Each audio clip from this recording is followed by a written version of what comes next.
So the return leg. I've been on your show, and just in case we have the same thing we did last time, was it pigeon was our safe word last time that we used when I was on your show? I can't remember, but let's go with pigeon. Is pigeon work for you? Yeah. But We it's didn't have to use it though. We didn't have to use it last time. no, I don't think it's because we didn't overstep the mark. I just think it's because we just didn't care. Yeah, that's fair. That's fair. So like I don't always do the intro question when I get people on this show because I think people will learn as we go and I normally just get right stuck into it. But I think you offer a very unique place in the industry. You're not like the TMP, I'm going to work for the coach mindset guy. You've been the coach, but now you offer this sort of place in the middle. So for people to know what we're kind of getting through, what's your goal in this industry? What are you aiming to do with the amplifier and what you're doing around that now? Fantastic question, and I'm gonna give you the clickbait thing. This is where, like, if anybody's watching this on video, we could do with like painting me orange and giving me a blonde toupee and stuff like that. But I really like this idea of this whole like make coaching great again. And I know that sounds quite like self-righteous, like I'm on this one-man mission to change the industry and stuff like that. And it's kind of true, like it's kind of true. But it's because even before being the coach, I think one of the unique perspectives that I do offer is I've also been the client. I've also been the 150 kilo guy. And I've been through that journey, and it was during that journey that I put the coach hat on, or what I thought was the coach hat, and I wasn't doing any coaching. I was telling people what to eat, and I was telling people what to lift, and I was telling people to check in and what to stick to, but that's not coaching. And then as my own education has kind of like developed, and I've gone out and I've spent fucking literally tens of thousands of pounds and hours and stuff learning about what coaching actually is, I've started to realize from the position that I'm in and I've been in, there's not actually many coaches do any coaching. By definition, coaching. So coaching, there's three.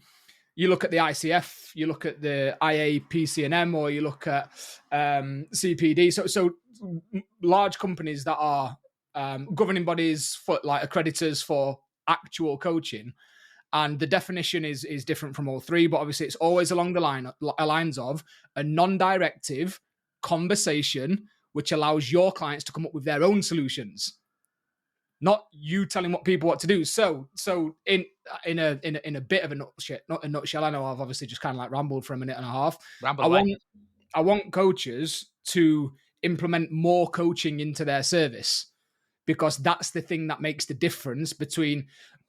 I believe, and we'll probably maybe disagree slightly on this, I think most coaches have got enough knowledge when it comes to nutrition. I think most coaches have got enough knowledge when it comes to training.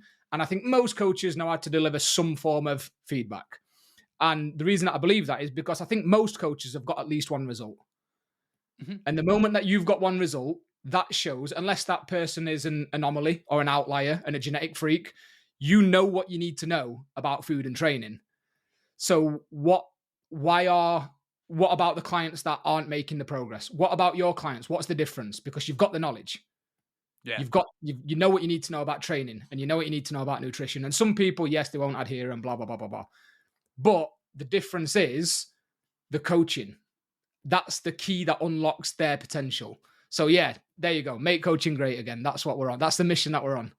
No, I love that. And you know, I'll caveat the coaches have enough knowledge thing in a way that we don't get into a debate of whether how much does a coach need to know to be good. Because I think to be a perfectly good coach, to be someone that's relatively in safe hands with your clients, you're probably right? They need to know more than the client they have in front of them. They need to know strategies to help someone eat less, move more. They need to know how to keep them relatively safe in the gym. And I do reckon most coaches are good at that. But in a very saturated market, does someone know enough to stand out?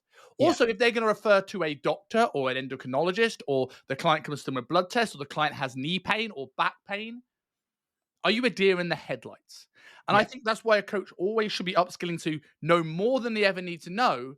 And to this point of your talk about by asking good questions and helping the client come to it themselves, is that level of knowledge, that 80% of that knowledge that they never ever really need to draw upon, gives the coach confidence to be able to have these conversations. So when a client comes to me, or even a coach comes to me, and asks me a question, I draw from this knowledge and this experience to always be confident in my answer, not only in what I say, but how I deliver it and how I can be confident enough in where it's coming from and my thought process and methodologies to be able to kind of like make this conversational rather than just do it. Like, because you're 100% right. I see a lot of coaches not asking any questions. I always say to my students, and this is Andrew Coates who gave me this, so I can't take credit for it. Our job as coaches is to be Dumbledore. Our client is Harry. They are the hero of the story. They choose ultimately how they end this. You're there just to guide. And we don't see that conversation enough. I've had someone recently tell me they had experience with a coach where they got told off for having carrots in the meal plan because that wasn't the veg they'd assigned. And I was like, that's not coaching. But I do also think there is a flip side to this where now, I think more than ever, we are seeing, I don't want to say over coaching because I actually don't think this is coaching either, but over empathy. Yeah. Where we're not actually coaching either, because coaching is not being the drill sergeant, but it's also not going for what the client wants at that moment to avoid any confrontation. Mm-hmm. Where do you think that balance is?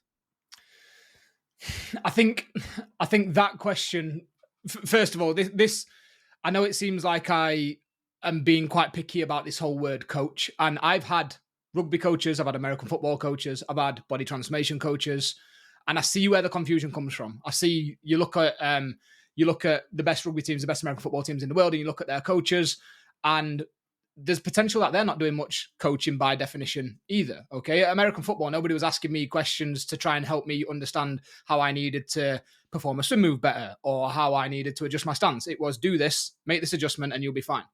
So I do get that. There's a lot of I might be fighting a losing battle about the word coach, but anyway. But when it comes to the empathy, the compassion thing, where is the line?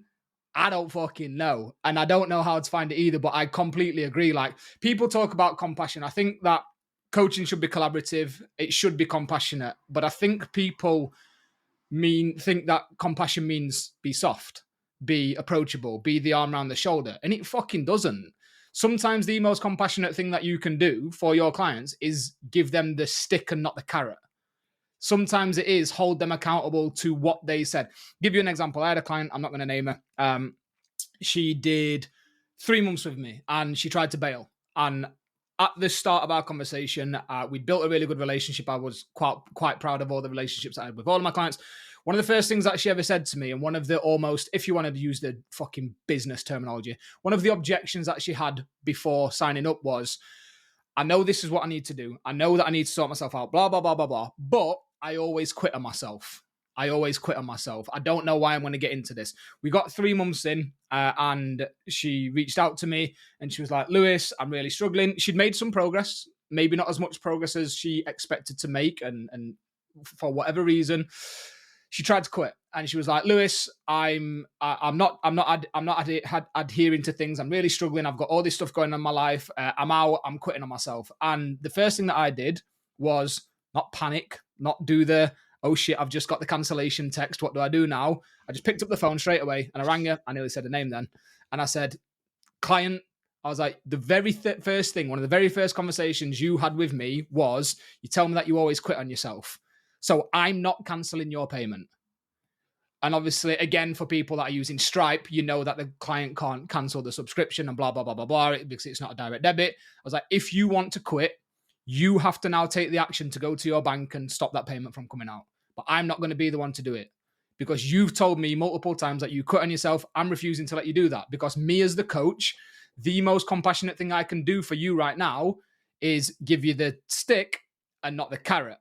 Based on what you've told me, based on what I know about you, based on the relationship that we've got, I'm not going to let you quit. You can lead a horse to water, you can't force it to drink. I'm going to keep leading you to the water and putting your face as the horse next to the water. You're going to have to drink, but I'm not going to stop doing that. So using that example, I think coaches are afraid to have those tough, difficult conversations. I think that people do skirt around them a lot. I think there's multiple reasons. I think I think that coaches can be worried that the client is going to leave anyway, and then that's going to affect their monthly revenue or whatever, and they're scared to piss people off and stuff like that. And it might have even been you that said it. Maybe it was, maybe it wasn't. But I once had a conversation with somebody who basically said, you might piss your clients off by being extra harsh. You might piss your clients off by holding them to account, especially when they don't want to be held to account. But nothing will piss your clients off more than them not getting the result. It was you, right? Not getting the result that they signed up for in the first place. Yeah. So I say to the coaches inside the Amplifier all the time, and people ask me about how I've previously dealt with things where the client has not got the result, and how do you deal with that kind of like insecurity that it gives you? And I do get it. I get where it comes from, but my answer is always the same. As long as me as the coach at the end of every single client relationship can hold my head high and say, I did everything that I could, including saying the hard shit, asking the hard questions, not softening the things that didn't need to be softened, then you've done your job as a coach. Mm. You've done your job. What you've done there, though, as well, I think is really good, is that you've used not data in the old traditional data sense of like weight or measurements or whatever. You've used data of taking note of what the client has said to you to be the catalyst to be able to not only have that difficult conversation, but also have the difficult conversation in a way that's less likely to truly piss them off. It's not confrontational. It's hard, but it's not confrontational. So like, it was me, because I say it all the time to coaches, like nothing will make a client dislike you more than feeling like you've wasted their time and money.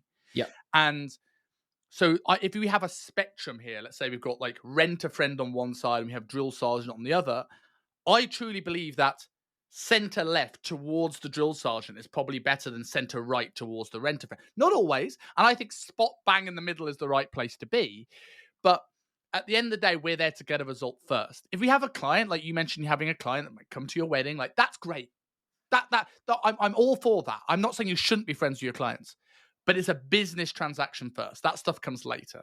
Yep. And we've got to keep that in mind. And I think one of the easiest ways that I've helped a lot of coaches have those difficult conversations with clients is have a data-driven approach to their conversation. So it could be like what you did of remembering something, but imagine a client's not losing weight because they're staying up every night till 2 a.m. working, and they're eating more calories because of the next day because they're tired, or they're going out on the weekends. Rather than going, oh, Steve, like, why are you going out again, man? Like, you're not doing this. What's going on? That's confrontational. Whereas, hey, Steve, thank you for your check-in. So we set this target together of losing 0.8 per week. We're at 0.1, so we're quite a little bit behind. And what I'm noticing is that every weekend, we're missing our tracking days and our weight spikes up on Monday. So I'm assuming something's going on this weekend that's affecting our results. Could you run me through what's happening with your weekends? And what could you do to dial this in so we can get close to your target? The client can't come back and get annoyed with that because the data is clear as day. I have gained 3 kilos on the weekend, right? And that may be something that's irrelevant. That we all know about weight fluctuations. But there is a trend. When something looks like the answer, it probably is. When you watch a murder mystery, like the boyfriend did it, right? If someone did stop tracking anything on Friday and they're up 4 kilos on Monday, it could be they had a big meal on Sunday night and they had a bit of extra sodium. But the boyfriend probably did it. So it's in your best interest to ask questions about that without assuming they've done something wrong, but you're just leading a horse to truth serum water rather than actually just a lake, if that makes sense. Yeah, there was again, think what you want about him. The jury is still out, but Chris Williamson and Alex Hormozy have done another podcast recently, and they spoke about this whole you can lead a horse to water, but you can't force it to drink. And Hormozy said something like, you can lead a horse to water, you can't force it to drink, but you can dehydrate the horse, and you can feed it a load of salt, and you can do whatever you need to do, and you can put its nose right next to the water. So you can't force the horse to drink, but you can create the right environment. You can create the right environment and the right set of circumstances that the horse is most likely going to drink. I'm like, that can be applied to coaching. Like you've just said there, asking the right questions, not a yes or no question, not a closed question, an open question. When there's all sorts of different types of questions, not just open and closed. And there's a form of questioning called divergent questioning, which are basically calibrated questions which just open a topic up. There's no right or wrong. It's just to open a discussion. Like you've just said there, using explain or describe to start your question. Explain what happens at the weekends. There's no right or wrong, and it's not a yes or no. There's no judgment there. We're just opening this topic up. And that's exactly it. Is you could ask clients, did you stick to everything this weekend?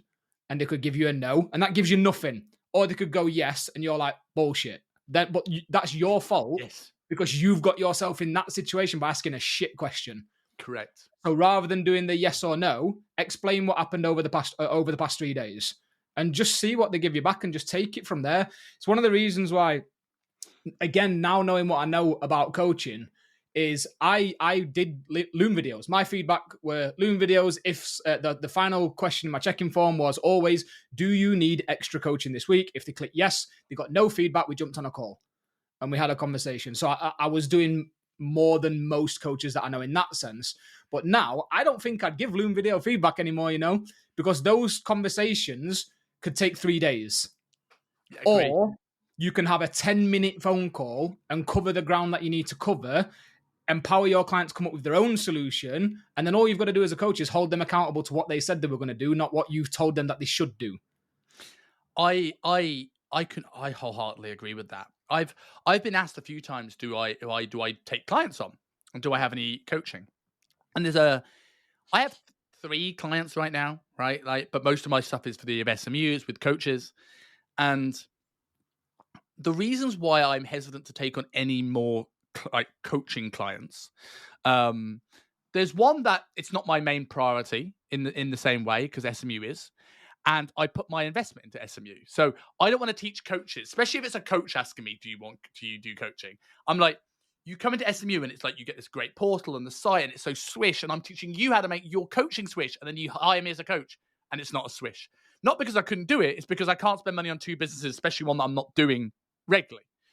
But the other reason is that I'm not convinced of how I would run it myself if I was to go back in it, because that Loom video thing, good coaching, I asking questions, and you rely on that client picking up those questions and WhatsApping you back those answers, and then you having that back and forth.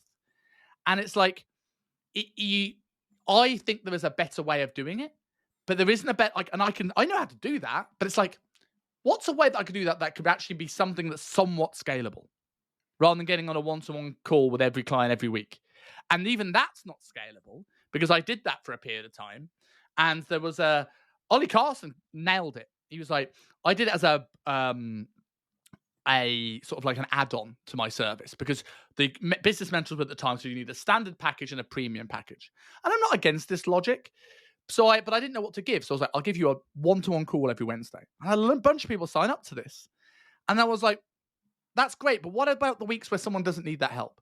Yeah. And now they've got to find time, maybe in a different time zone, to work around me, to sit on a call to say, we all good? Yeah, we're all good, mate. So I'm not, but I think you've absolutely hit the nail on the head about the quality of questions you ask is super, super important to the outcome you get. And I'll give for instance, if any coach listen to this, is how does this look? I remember Adam Haley, who runs the OTE, right? He had this situation with a client where their calipers went up, and he asked this perfectly set of open-end questions to him. And I don't remember them perfectly. It was a number of years ago, but I'm going to paraphrase it. And I've done similar things with clients before. Client goes up on the weekend, and you start with an open question of like, hey, tell me about the weekend. And you start going, oh yeah, it was really good. I got up in the morning, had a fantastic breakfast, got tons of work done. Okay, that's awesome. And what did you do after breakfast? I went to the cinema with some buddies. Oh, cool. What did you see? Oh, I saw the new Deadpool movie. Oh, is it any good? Yeah, and there's like a little bit of back and forth there. Fantastic. Did you eat before or did you eat there? Oh, I ate there. Okay, what, if you don't mind me asking, what did you have? Oh, there was only pizza available. I'm like, okay, and on that menu, what did you choose? Oh, well, I had to have the meat feast. And I'm like, okay, if you don't mind me asking, what cinema park did you go to? Oh, I went to this one. Oh, I've been there. Let me Google it. Oh, there's a Nando's there. There's a salad bar there. And you're not telling the client off for doing it. You're just showing them the option. So they don't justify it to themselves the next time, because they know they're not going to get away with it. And two, you've asked open questions until you found the little bit of a hole, like a shark that smells blood. Those conversations now become more closed as you're zeroing in on what the issue is. Mm-hmm. And they have led themselves to the water in that sort of instance. So I want to talk about in a second, before going off, because I think this will be a big tangent on how comfortable coaches are of asking questions in general these days. But before that, how does a coach go about asking better questions of their clients? What are some of the things that they can do to get started navigating these struggles? Yeah, fantastic. So there's, I don't know where to start with this. First of all, I imagine you do something similar. Build a database for every single client, as in each client their own database. Whether you use a spreadsheet or whether you use a coaching software where you can add notes, or whether you use Trello or something like that. Do they ever say anything where you're like, that's interesting? Just going to make a quick note of that. Got a separated from a partner, has the kids every weekend. Kids like to go out and do whatever, right? Just start building this bit like database up, because that will already give you things to ask questions about. Like you just said, about the example that you just gave. It's not just, did you go to cinema? Yeah. What did you eat? It's, again, all right, okay, yeah, that was interesting. What did you go and see? Marvel fan. Like, again, these little things. It's building a relationship, right? Then when it comes to actually asking questions, first of all, I learned this through my own coaching of working in body transformation, so before and afters. Then when I started my own coaching business, it was pretty much the other end of the spectrum. It was 130, 140 kilo clients that needed to lose weight for health reasons, but also had been spat out by the industry and diet culture and blah, blah, blah, blah, blah. So there's an element of relationship with food laid through that as well. And it went from... so there's four hats that I think coaches may wear, and one is the instructor, who basically tells you what to do. One is the advisor, that gives opinions on what they think you should do. One is the mentor, which basically combines the instructor and the advisor with personal experience. So here's what I did. And then one is the coach, where you don't need any of the other three. You just ask questions and shut the fuck up. And depending on what situation you are in with your client, depends which of those you need. Like at the start of a relationship, you probably need to be the instructor. You probably need to say, this is baseline, whatever baseline is. These are the calories, your steps, the approach to training. This is what I need from you. You need to do this. Then you will move into the advisor of, I think that you should have tried this approach. I think that you should try that approach. But as you get more and more used to it, some people may never be the mentor because they don't have the personal experience. I could be the mentor for my client, but I'd lost 70 kilos. If you have never been through that yourself, you can't say, this is what I did. And that's fine. You don't need that. That's absolutely fine. But does it add relatability? Maybe in some situations, but I'm going off on a tangent here. As you go through... Yeah, absolutely. As you go through the journey, and the longer that you work with a client and the more that you get to know the client and the more that they get to know you, and they now know what to do, but they're just not doing it, you take the instructor hat off and you put the coach hat on. So the first thing to bear in mind is, when you're working with a client, don't just go straight in and start trying to ask these fantastic questions, because the answer you will probably get is, I don't know. I'm not sure. I don't know yet. Is that not your job? So take your time to develop the relationship. Take your time to make sure the client has the knowledge. Take your time to make sure that your client is armed with some strategies, all of that sort of stuff first. But then when you start coaching, the first thing that I would say here is, as I learned that through my own coaching service, my check-in form went from, at its most, 26 questions to, the more I learned about coaching and the more that I learned about communicating and behavior change, 7. When I finished coaching, 7 questions, and not a single one of them, apart from tell me your 3 biggest wins and tell me your 1 biggest struggle, the other 5 were just data.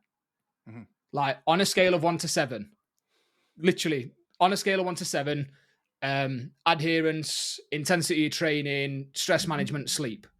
I can't remember what the 5th was off the top of my head. And then that final question that I mentioned to you, do you need any extra coaching this week?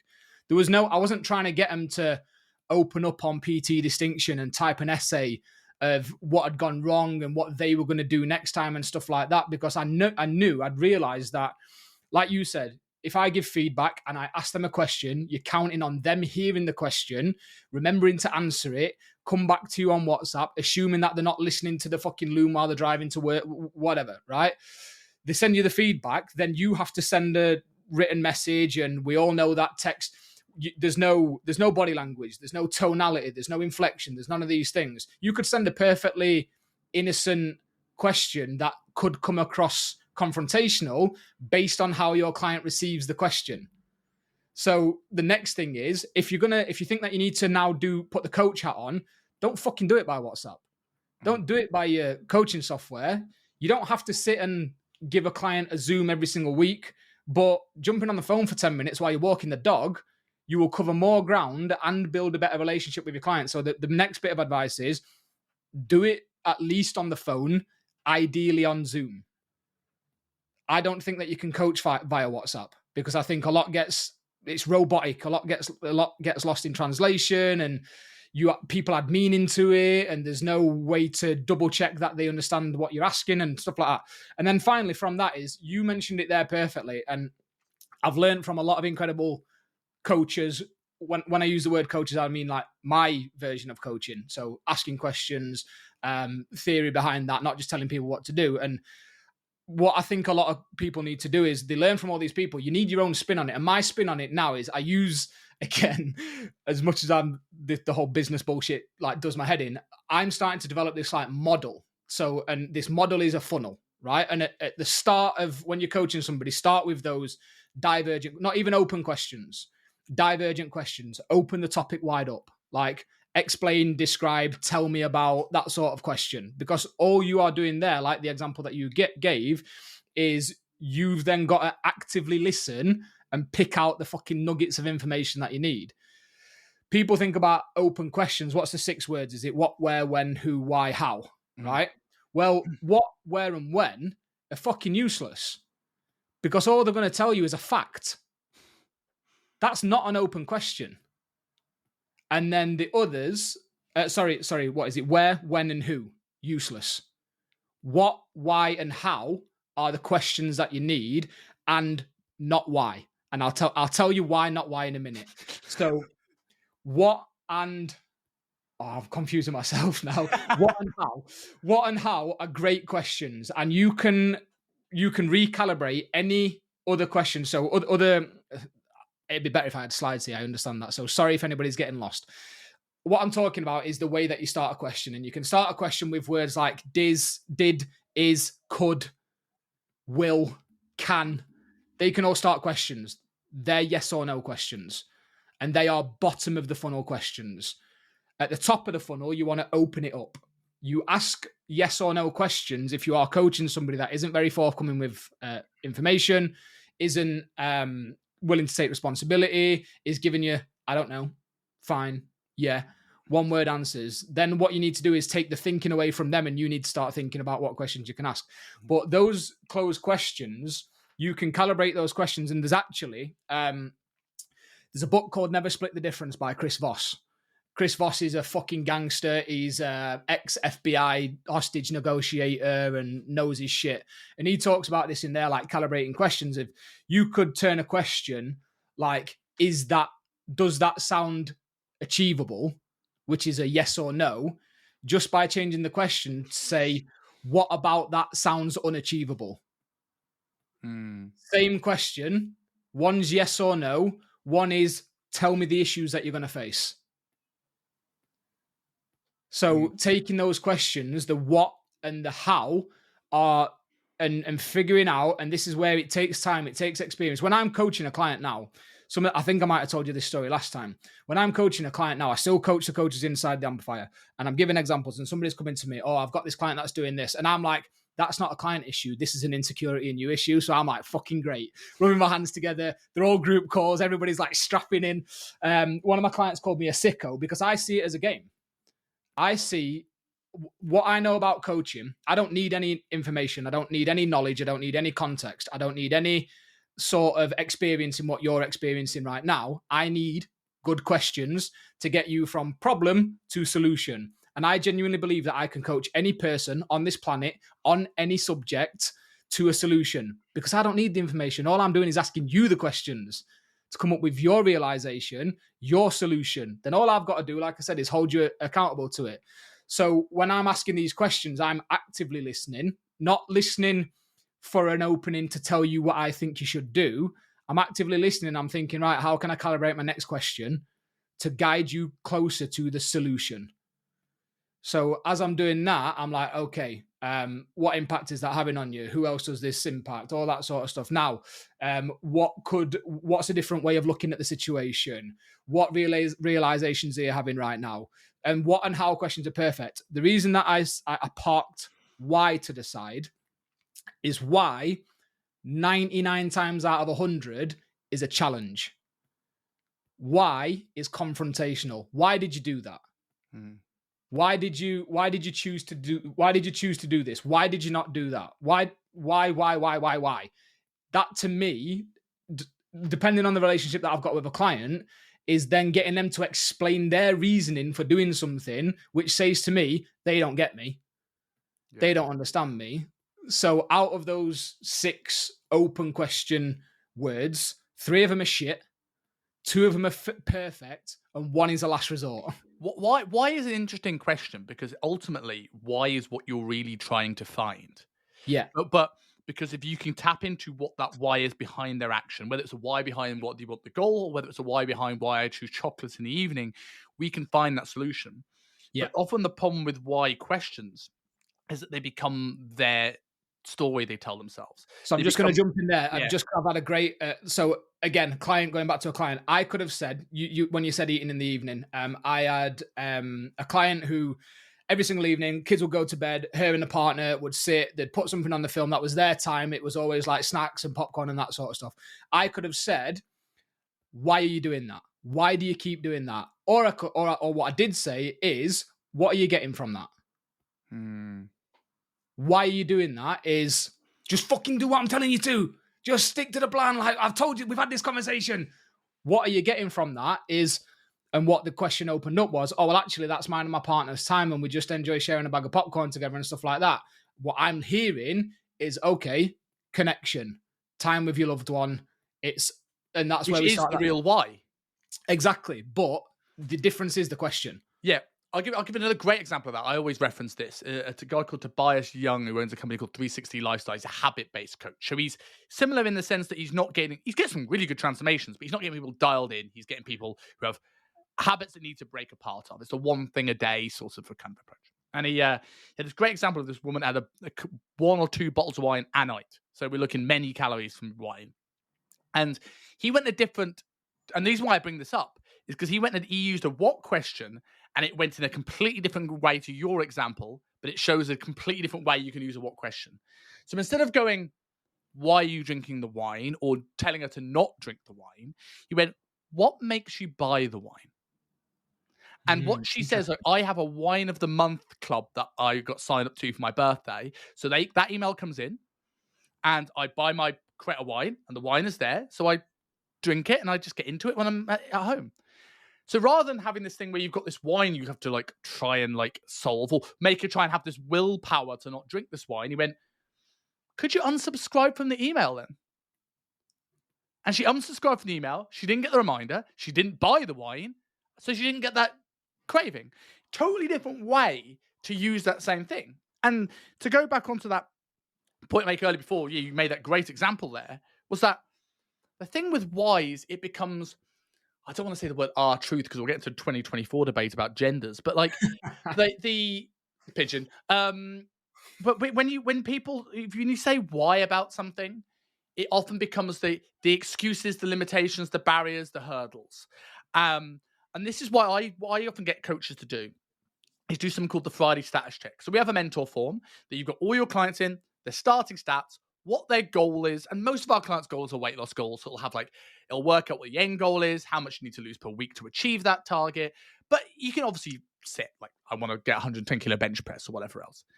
But I say, most people to get their clients to check in on the weekend or Mondays or Sundays or Mondays. So I say, do this on a Friday, last thing of your week before you clock off for the weekend. Go through this list of clients, see who's on track, who's off track, and then have a look at the data to work out why they're off track. And what I like about this is that, one, so many coaches sort of kind of like go through the motions, they do the check-ins, they start chatting to their clients, they build up a personal connection, and they're never actually paying attention to, yeah, they're probably paying attention, did they lose weight this week? But they've not paid attention to they haven't lost weight in 10 weeks.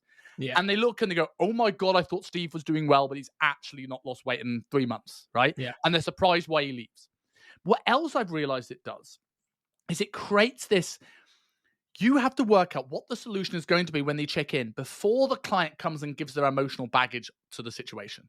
Because what I often get with coaches, they go, Jenny's not sticking to the plan, but her work's really stressful right now, and her husband's giving her grief, and the kids are running around, and what do I do? And they're just so overwhelmed by the client. They're taking on their client's emotional baggage. I go, if you'd have looked at this on Friday before the client's check-in come in, what you'd see is, what did I say, Jenny? Jenny's not lost weight. And I've noticed that whenever she has a bad night's sleep, she eats 500 calories more, right? I don't need to know. Now, the emotional story is not irrelevant. I want to hear the client's story and to see if there's, okay, this is maybe why the sleep is struggling. But I know sleep, problem, eats more food. So then whenever the client tells you now a story, you're trying to navigate the story to get to the already predetermined outcome you've realized, because the data tells you the actual problem. The story tells you how to navigate it. It's like the GPS to Glasgow from London, right? The story that the client of why they're not doing the thing will tell you the route. Yep. It doesn't change the destination, right? And the great thing about this example of this is we talk about, I use this for example for sleep, because sleep's a prime example for this. Client is not sleeping well.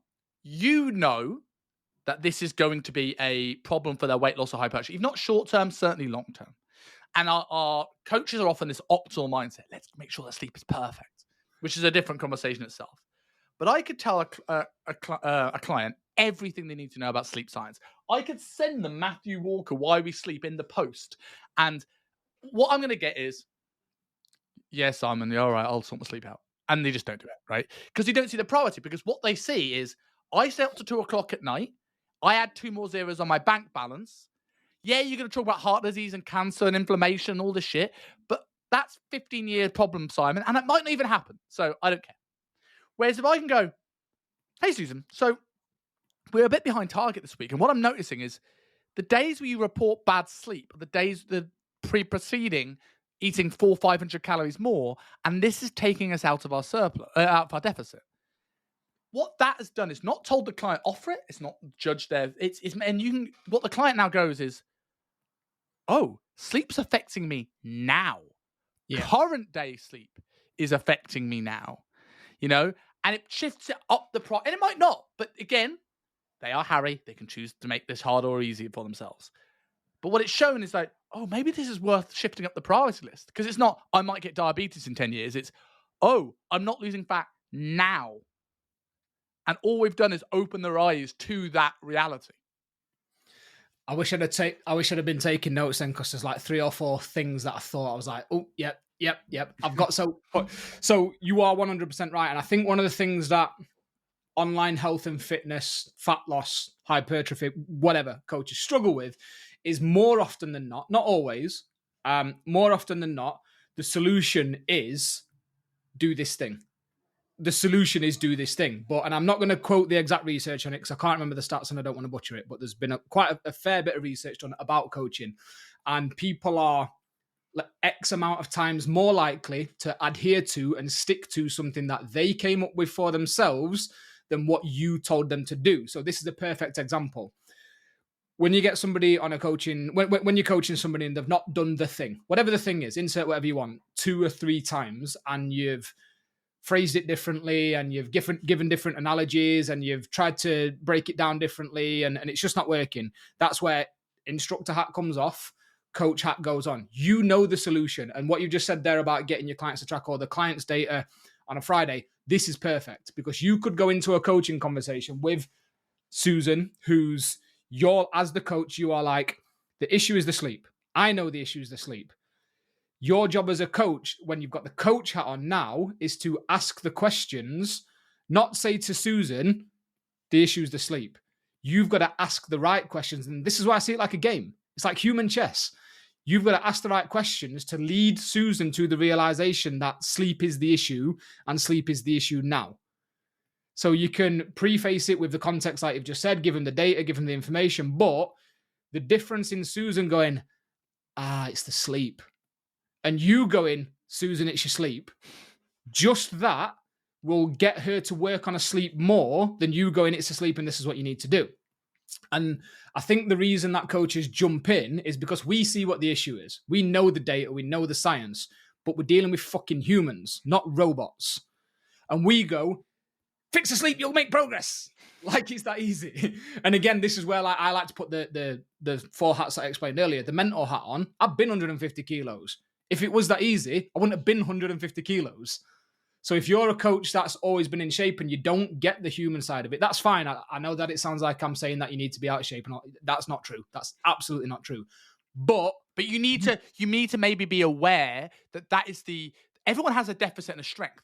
You being in shape all your life shows you can do it. It's good for your marketing. It's good for ethos. It's good to, when you're dieting, I found when I've been dieting to insanely lean levels of body fat, my clients get better results. Maybe it's because I'm leading from the front and they're inspired by me. Maybe it's because you can't get away with the same excuses because it's like, well, Simon's fucking dieting harder. I can't get away with saying I didn't feel like it today.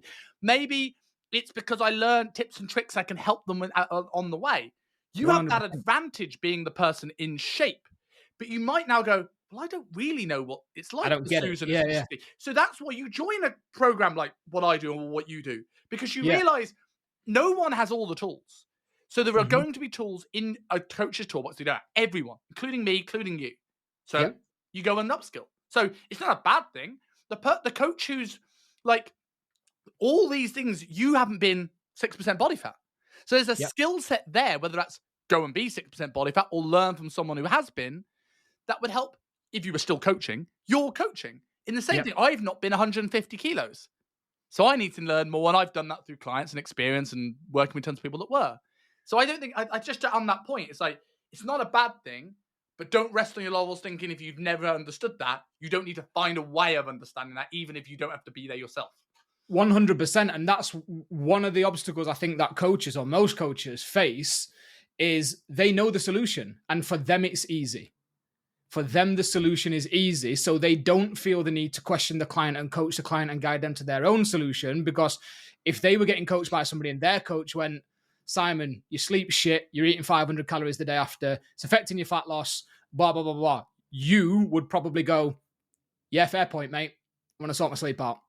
But I always say all the time, coaches for the most part aren't normal. We're not our clients. And that's a good thing.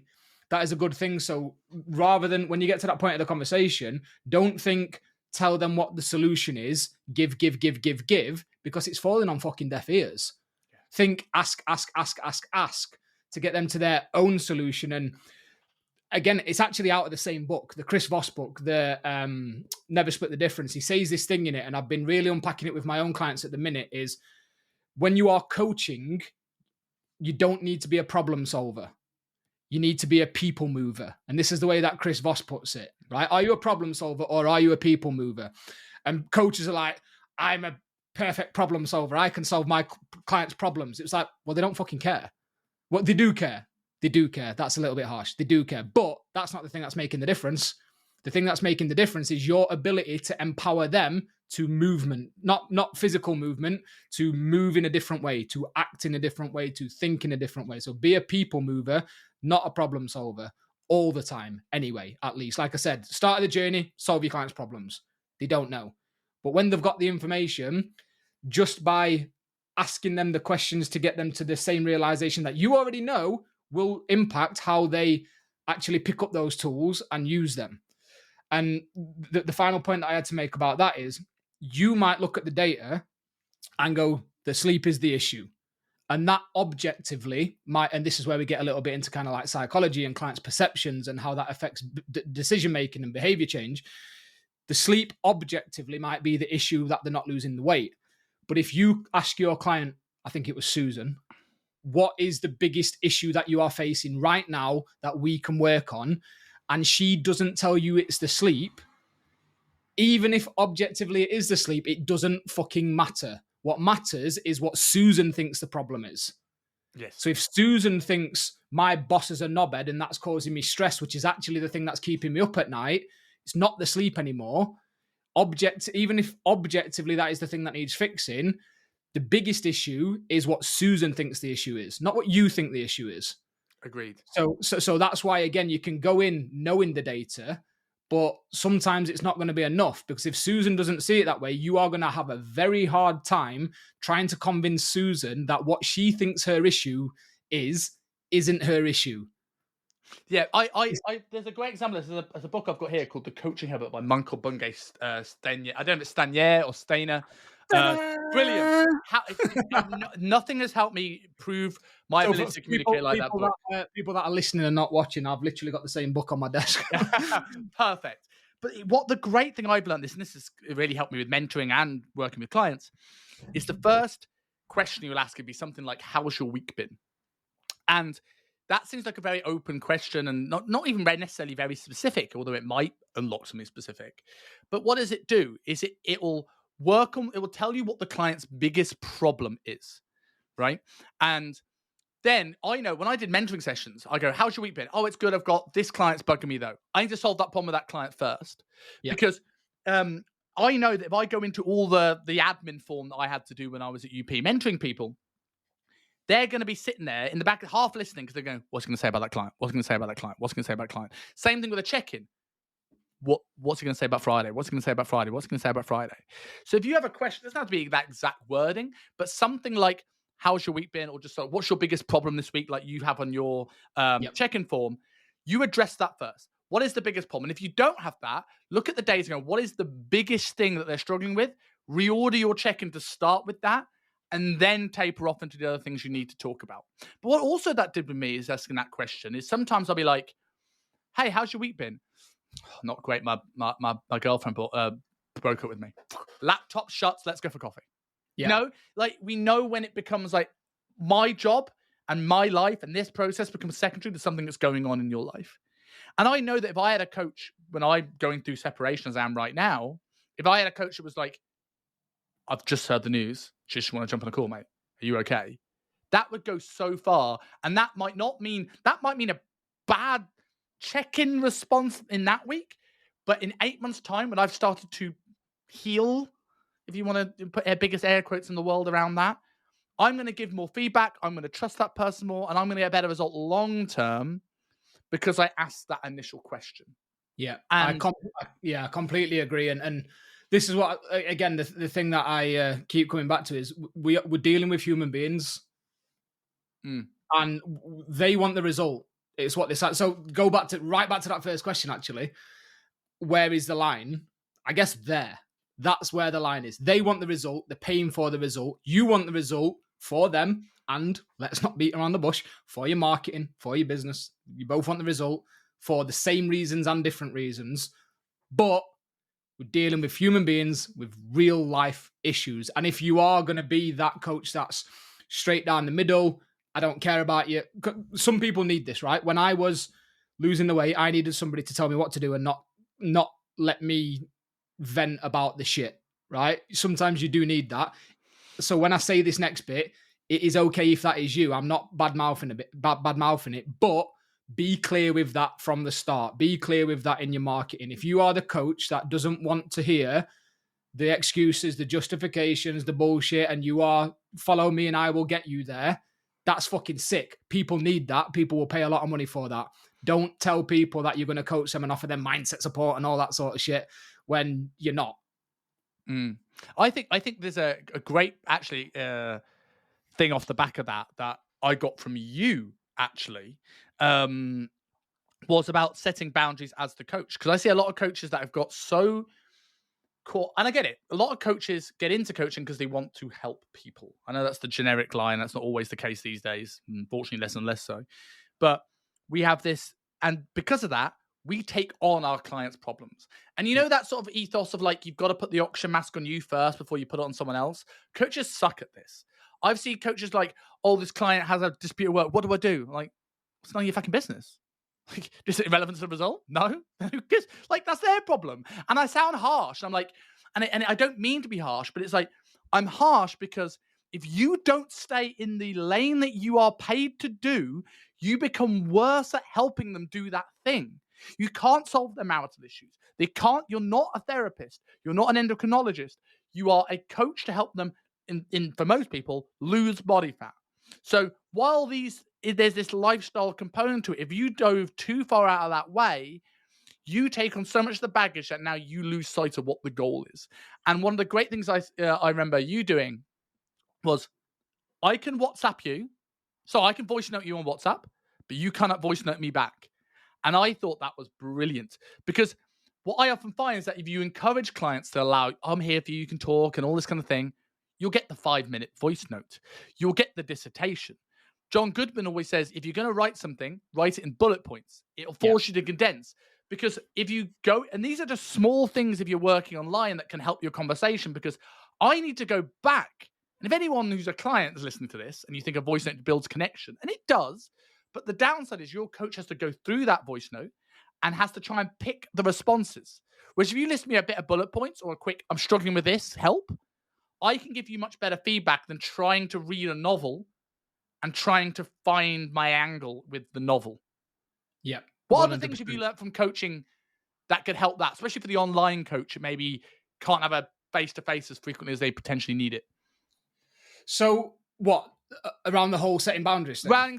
Setting boundaries and also making sure you get good feedback for your clients, that it doesn't become more difficult for you. Yeah, so I actually gave a workshop to my guys. We were talking about like checking processes and how to build a process and feedback and all that sort of stuff. But the first thing that you need to figure out as the coach is actually one that might surprise people, is not what's best for your clients, is what's best for you. So what I mean by that is your clients might love written feedback. But if you fucking hate sitting and writing 1,000 words written feedback, unpacking everything because it stresses you out and you get distracted, then written feedback's not best for your clients because you're going to give shit written feedback. So first things first, figure out what is best for you. Do you enjoy speaking to people on the phone? Like for me, if I've got a call after this with a client where I know I'm going to take the dog out and I'm going to ring them. And the coaching call will be done while I'm walking because I feel energized when I'm walking. I give good feedback. I'm more dialed in. There's this weird thing that I find where I'm more creative when I'm walking because I'm not focused on... Anyway, so figure out what's best for you first. Are you happiest giving... Again, I know that I've spent time fucking trashing them. Are you happiest giving Loom videos? Are you happiest giving written? Are you happiest doing that? Do you work best early in the morning? Do you work best in the afternoon? Do you like working in the evenings? I'm annoyingly creative in the evenings. Does my fucking head in. Like 6 p.m, it's almost like my brain goes, right, let's go and do those slides. I'm like, for fuck's sake. So figure yourself out first in how you would best work, support your own energy levels, best be creative, give the best feedback when you're in the best mood. If you hate Monday mornings, don't do your check-ins on a Monday morning. Fairly simple, right? If you're like, I don't know what it is about me personally at the minute. Every Sunday night, regardless of caffeine intake on a Sunday, I just can't sleep. I just cannot sleep, whether it's because I know I've got how much I've got to get done or whatever. I just can't sleep. If I had clients now and I was giving clients feedback first thing on a Monday morning, they'd fucking hate me because I'd just be in a bad mood. Yeah. Right, I just not slept, bad mood. So figure yourself out first. Then the next thing is, now considering what you know about yourself, what's best for your clients. Is it, again, I like this idea of giving your clients the option how they receive feedback. If you don't mind doing video or voice note or written or a phone call or whatever, ask your clients as part of your check-in process, how would you like your feedback? Some people are really, really busy, want a voice note while they're commuting to work. Some people actually need that phone call. Then from there, like you just said about the voice notes there, the reason that I had that was exactly what you said. You allow somebody to open up in a voice note. You've then got to sit and sometimes take notes and pick out what you think is the most important bit to then send another 10-minute voice note back. Whereas, yes, there's the conversation about aligning schedules, 2 10-minute voice notes versus a 20-minute phone call. Where do you think you're going to cover more ground? Yeah. Like there's this whole thing at the minute. I think I've worked with a lot of coaches in previous roles and I work with a lot of coaches now. And one of the things we're like, right, what are the deliverables? How are you? Is it a weekly check-in, a monthly call? Are you messaging your clients once a week, 3 times a week? Like all of those things. Let's see what that is. And I still think a lot of people are doing onboarding, weekly check-in. Just weekly check-in. Sound. That's absolutely fine. Where did that come from? Oh, well, actually, my coach just gives me a weekly check-in and delivers it by voice note. Cool. Who's your coach? _IFBB Pro. Sound. And you're dealing with Susan, like we've just been talking about, that is stressed as fuck, drinks 2 bottles of wine a night. You've been coached by a bodybuilding coach who gives you adjustments and a 30-second voice note each week, and now you're doing that for Susan. Like, come on, let's figure this shit out. So a lot of coaches think, I've had arguments, not even conversations, arguments with coaches that are like, well, that's enough. I'm like, are your clients getting results? No. Well, then it's not, is it, dickhead? Like it's not. So I think that's a really interesting thing. It kind of leads me into another the question I have. But just before I get into that, like, I know I've not answered that, by the way. That turned into a bit of a rant. No, but I love a rant. But I think you're absolutely right. Like, one of the things I always get my coach to do is do something called the first 21 days. So I think the first 3 weeks are really important for building that rapport. And what we do is we encourage clients to send food pictures, screenshots of their food diaries, and any notes. How was the day gone? Any things you've struggled with? And you can, I say, some people, I don't understand these people, but like texting people all bloody day. And it's probably going to get you the best results. You text them at breakfast, text them at lunch, text them at dinner. I quite like the daily report. So you send me at the end of each day and I'll respond to everyone on the end of each day. Part of that is, for one, people suck at tracking. So they say, I'm on 1,200 calories and I can't lose weight. And then the client's blaming thyroid and cortisol. And I was like, no, they've not tracked oils, they've not tracked lattes, they've not tracked seasonings, right? So it just makes sure that we get rid of all the basic mistakes. That's what I say to coaches, why we do it. But it also builds rapport between you and your client because you're speaking daily. But what else it does, and this brings me on to my follow-up question, was it encourages the clients to be inefficient. We're in a world where more automations than ever have become part of coaching, which some I like and some I don't, where people aren't now going the extra mile. Like, I learned from Lucas Sheehan, he was like, a client should feel almost like, oh my God, am I the only client they've got? Like this, how can they give me this level of service? And it doesn't happen when everything's automated. We've got automated messages, automated emails, automated check-ins, sometimes not even check-ins, group programs. And sometimes you just need to be like, I need to go extra. And if you're messaging someone every day, that encourages the coach to do that and what the client needs and find out where that middle line is between daily messaging and a weekly in those 3 weeks. Because they can go, at the end of that 3 weeks, do you want me to continue this? No, mate, fuck off for a bit. Cool, we'll go back to once or twice a week. Or, yeah, I need this. Do you like automations in coaching, or do you think it's gone too far? Very good question. I didn't have any. No, that's a lie. I had an automated message inside PT Distinction reminding people that the check-in form was tomorrow, that the check-in process was tomorrow. Yeah. So like that's it. Oh, and again, automations in like more that business side of things, people paid, they immediately got added to the coaching platform, all that sort of shit. But like automations in terms of messaging clients, absolutely fucking not. Like absolutely not, because the whole point is, and I've got no thoughts on how often you should be messaging a client. I think it's very different for the type of clients that you work with and very different for individual clients that you've got. My coach, Greg, if he messaged me every single... Greg sometimes will give me my feedback, and this is half an excuse but half real. I'm genuinely that busy that I will listen to it and forget to reply. And I know, like, do you know what I mean? So if Greg was messaging me every single day, he's busy as fuck. It'd be taking time out of his day, and I also don't need it. But sometimes when I've got a really stressful time and I'm away, if he checks in with me, I'm like, I really appreciate that, mate. It's just realign me, all that sort of stuff.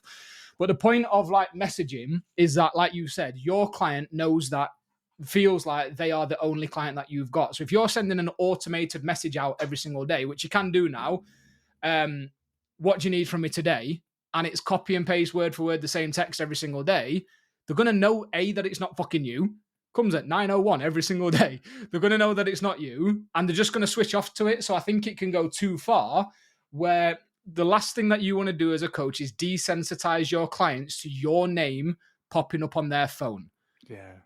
And this is something that I've seen coaches do terribly. Like, again, PT Distinction is the software that I used to use, and I used to talk about it a lot.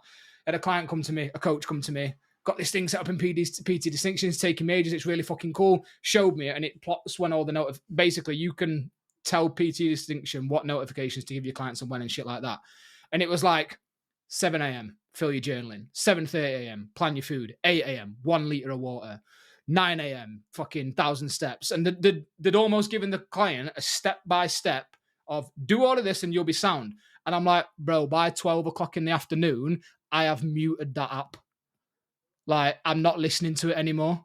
But you said So earlier on about I can't remember exactly what it was you said, but like the things like what you've learned from being 150 kilos. Like yeah, I have a bedtime reminder alarm that my yeah, phone sets me. I have never ever gone to bed at that time. It just yeah, becomes a notification. I get every day. I get that. I just hear the ding, and I'm like, yeah, oh, and it's exactly the same thing. But it doesn't mean yeah. anything. Why should I? But if I get a message from someone I like we spoke about this openly, that I'm currently separated. If my wife messages me, I ain't ignoring it. I'm thinking Mhm. about that all day. So where's that Exactly. balance between it's another message from my coach and oh, my coach just messaged me. I think that's where the content of the message becomes important. So when I had Body and Brain, I had a guy working for me, one of my best mates. I didn't like the whole success coach terminology, so I let him decide his job role, and he called himself the accountability gangster. So shout out Baines, the accountability gangster. His job was to go in and checking on people, whilst I was doing coaching calls, doing all the feedback, all of that sort of stuff. We'd both work with the same set of clients. He was almost like, do you need anything today? But it was never copy and paste. What he would do is he would go in, let's say on a Tuesday, the client on the Monday has missed their protein target by 39 grams. What he would do, the message would be, saw that you missed your protein target by 39 grams yesterday. What do we need to do to close that gap? So the message was specific. Yeah. So the client knew that A, we were watching accountability, and B, we were reaching out if they needed anything. It was no longer automated. It was, if they needed it, they had a checkpoint every single day. This going back to this idea of like check. I know I was ranting a bit before, like check-in processes, because I am fortunate enough to work with a lot of coaches now. I've seen. I'll give you 3 examples. He's not a client anymore. He's a fantastic coach. He's got a check-in form. It's maybe like 5 questions that goes to every single client every single day. And at the end of the day, if they need it, they fill it in. So the following day, he jumps on the feedback for that client. So sometimes clients will be going through really rocky times. That means they get more support based on if they filled the form in yesterday. Sometimes they'll know that they're making progress. The weight will be coming down, and they won't need feedback for a couple of weeks. So this whole idea of like, where do your boundaries lie and what are your deliverables? My IFBB pro coach gave me one check-in a week, and it needs to be voice note. No, it fucking doesn't. Build your service around your clients. I've got a client, currently got a client who asked me to jump on a call with him. And he was like, I just need to run this thing by you. I want your thoughts on it. I was like, fuck it, this is going to be good, because he's mental. He's absolutely mental. And he showed me this check-in process, and he uses Trainer Eyes. And I've never got on with Trainer Eyes because you can't actually have a check-in process in-house, and it needs to go to Google Form and all that sort of stuff. But what he'd done is he created like a master check-in sheet that had like, he showed it me at first, and I'm like, what the fuck are you doing? Had like 70 questions on it. And I was like, do you send your clients that every single week? He said, no. Based on the week that they had last week, I'll hide 65 of the questions.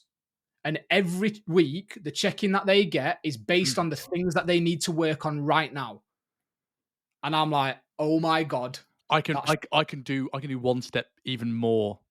I once changed my check-in form because what I was realizing is that you get the same sort of stuff over and over again. Like I've struggled with hunger, I've struggled with hydration, and you go think like, have you hit your protein target? Have you is your food volume? It's like, and you just like go, you don't need to wait 2 days for me to tell you the basics, right? So what I had was a check-in form that was about like, and this is going to sound mad, but let me explain, about 280 questions, but the client would only get anywhere between 5 and maybe 9. So based off, we have the thing of like how, and this is something where automations can potentially allow you to be more coaching. It'd be like, how would you rank your adherence this week, 1 to 5, or 1 to 7, in fact, because I don't like 5 because it means you can't put a middle ground, right? You can't put 3 as a cop out. You have to be slightly. Finally, somebody else gets it. I love it's got a Likert scale in it. So 4 is neutral, 1 is shit, 7 is great, and it's easy to visualize what 5, 6 are and what 2 and 3 are. Yeah, exactly. Anyway, sorry. So that, based on where they put that, it will go into sort of like a trapper-like system on Trello, so I know to reach out to people that are struggling. And it doesn't matter, because some clients generally have poor adherence, and some clients had a perfect adherence. Their weight went up today, so they think their week is terrible. Either way, you need to support that person more, right? But then the question is like, what phase are you in? Are you in a dieting phase, a building phase, a lifestyle phase? Based off that, you will get different questions because some of the questions for a building phase and a dieting phase aren't relevant to you in a lifestyle phase, right? If they say, what are you struggling with most? Training, nutrition, or activity? I'm struggling with nutrition. What are you struggling with your nutrition? Oh, I'm struggling with hunger. Awesome. Have you got your meal times in place? Yes. Have you got your protein in place? And you end up kind of this thing where they can navigate their own way through their problems. And then it comes to the thing where, awesome. Thanks for your check-in. Your feedback will come on whatever the day the feedback comes. Here's a link if you need to book a call. Was this built with Typeform by any chance? Correct. Of course it was. Yeah. So again, the third example I was going to give is nowhere to that sort of thing, but almost like logic tree off the back. What sort of check-in do you need this week? I can't remember the terminology, but one is basically everything's sound. I'm just updating my numbers. Two is, let's call it like a standard check-in. Yeah, I want to get some feedback on this. Three is the shit's hit the fan. And I need, and based on the first question would again depend on what rest of the questions there. Let's call it the quick and easy check-in might be 3 questions long. Update your metrics, update your progress pictures. Do you need any extra support this week? The second one might be again what we've just talked about, like kind of 5 to 7, bit more of an eyes on. The third one might be 20 questions based on how the client thinks that their week has gone that week. But they're like you said. And going back to the point I made earlier, your client might think that they've had a quote-unquote bad week. And even if they've had a quote-unquote good week, it doesn't fucking matter. What matters is your client's perceptions of it. So I think that's brilliant. I bet that took you fucking ages to build in Typeform. Yes, and then I decided to start working with coaches and it became a bit of a waste of money in hindsight. But it was really good for the short period of time I was using it regularly. Just to brag. Yeah, but back to your question, mate, about automations, I think they're really, really useful if they're used for the right things. As in sending out reminders, as in those manual tasks which you fucking hate doing, of refreshing again, checking processes depending on what you're using. I think they're really good for that. I think for any customer facing, so service based stuff, I think it's, for me, I'm like, no, because if you then enter that game, you're now competing with insert your favorite influencers app, which we all now know is Maria, my fiance, is she doesn't need a coach anymore. She's sound. She likes progressive training and she likes stuff like that. She signed up to, I want to call, is it Chrissy Chella? I think is the influencer. Name, yeah. So 70 quid for the year, basically for this app. This app is fucking unreal. As in, you go in, you put if you've got any injuries, what your goals are, how many times a week you can train, gives you a program. You can select, oh, no, I don't have this equipment. It'll change the thing for you. It's progressive. It's done in phases. Oh, you're macroactive. It's like Carbon, like Lane Norton's thing. You can use it for the food if you want. The community is built on there. The resources are built on there. It's fucking. I looked at this. It's that good that I did a training for my guys in the Amplifier saying this is what you're competing with. You're not competing with other online coaches. You're competing with this thing where if you've got somebody that potentially thinks that they're highly intrinsically motivated, they're using this. That's costing them 70 quid for the year, and it's incredible. If you as the coach then start going down the route of removing you, the human, out of it and replacing it with AI, you're competing with Chrissy Chella, James Smith, insert whoever else that's got millions of followers and a ridiculous marketing budget that can just fucking throw money at this thing. You're fucked. Yeah. So automation to help support you to buy your time back, fantastic. Do not remove yourself from the client. Yeah, I think automation should allow you to be more coaching. So I teach people to streamline their client setup, streamline nutrition setup, streamline the training program design. Not because I want them to spend more time with a margarita on the beach, but because I want them to spend more time coaching. If we can get the meal plan out quicker, we can get the training plan out quicker, you can spend more time helping navigate that with that person. Agreed. So I want to add a couple of things on the communication front that I think are really important that we've not touched on. I'll give you a space to sort of like give any response or addition to that. And I've got one more big topic I want to go through because I know you've got a client call. It's a Sunday. I don't want to take all your time away from you on a Sunday as much as I could keep going. Mate, I'm enjoying it. Come on, let's go. But let's dig in. I think the big, there's a couple of things we haven't spoken about here is almost that this pursuit of what our view of optimal versus what the client views as optimal is, I think, something that often holds clients back. For example here, right? Having a 7-day, exactly the same calories is probably a good starting point for most clients because it's simple. We don't have highs or low days.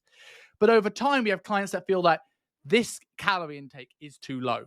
Why? Well, because certain influencers said it's too low. Or because I've heard that thyroid downregulates. Okay, so you can't get any symptoms of that? No. What the fuck are you worried about?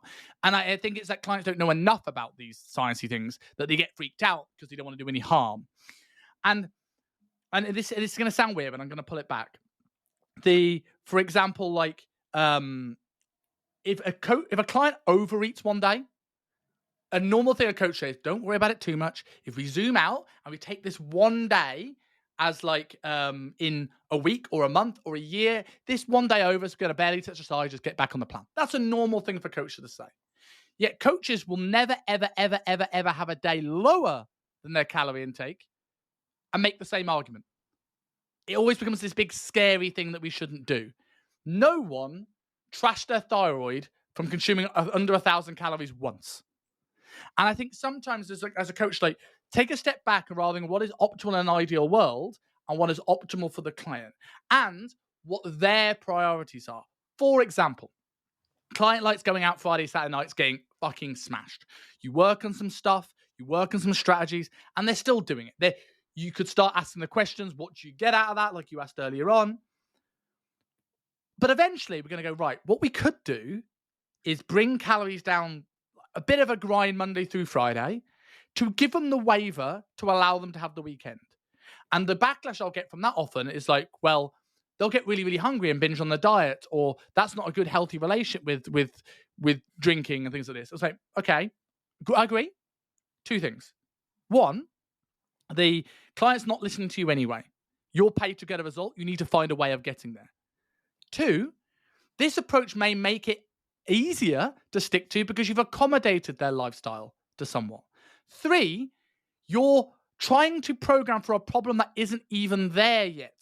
So they might not value hunger right now because they value, maybe because they're overweight, they don't feel confident in themselves. They go out trying to make friends and socializing, and that's why they're drinking. So how about we make that work? And then they lose a little weight, they get a bit of a buy, and like, oh God, this is fucking good, isn't it? And then 4 weeks down the line, they're like, Lewis, I'm getting a bit hungry.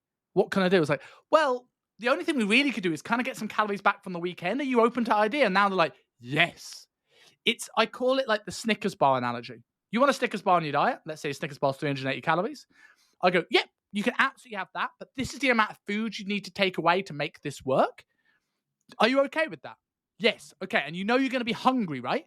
Yes. And you're okay with hungry? And if you do, you're going to have to suck it up. Yep. No problem. Be my guest. But if you go, the client's fucking hell, that ain't worth it. That much food for a Snickers bar. Fuck that shit. You've not told them not to have it. So I think the first thing I want to add there is like, optimal is a balance between what you know is best for the client and what is good for the client right then to get moving. You are a people mover, as you said. And sometimes that means moving back or pushing back on your morals slightly to slingshot them forward. The second thing, before I get your takes on these two things, is also that communication. We've talked a lot about questions and the client's answers, but tone, body language often says more about where the client's at than the words they say. So I'm going to ask quite a bad question here that I actually do ask, and you've given a better answer for it. Like, what do you feel is unachievable? But I will always ask in my kickoff calls, I'll run through the goals, or I'll run through the diet, or run through the training, and I'll be like, do you feel like this is something you should do? Which is a closed question. But I'm waiting for one of two things to happen. I'm either going to go, let's say it's a goal setting thing.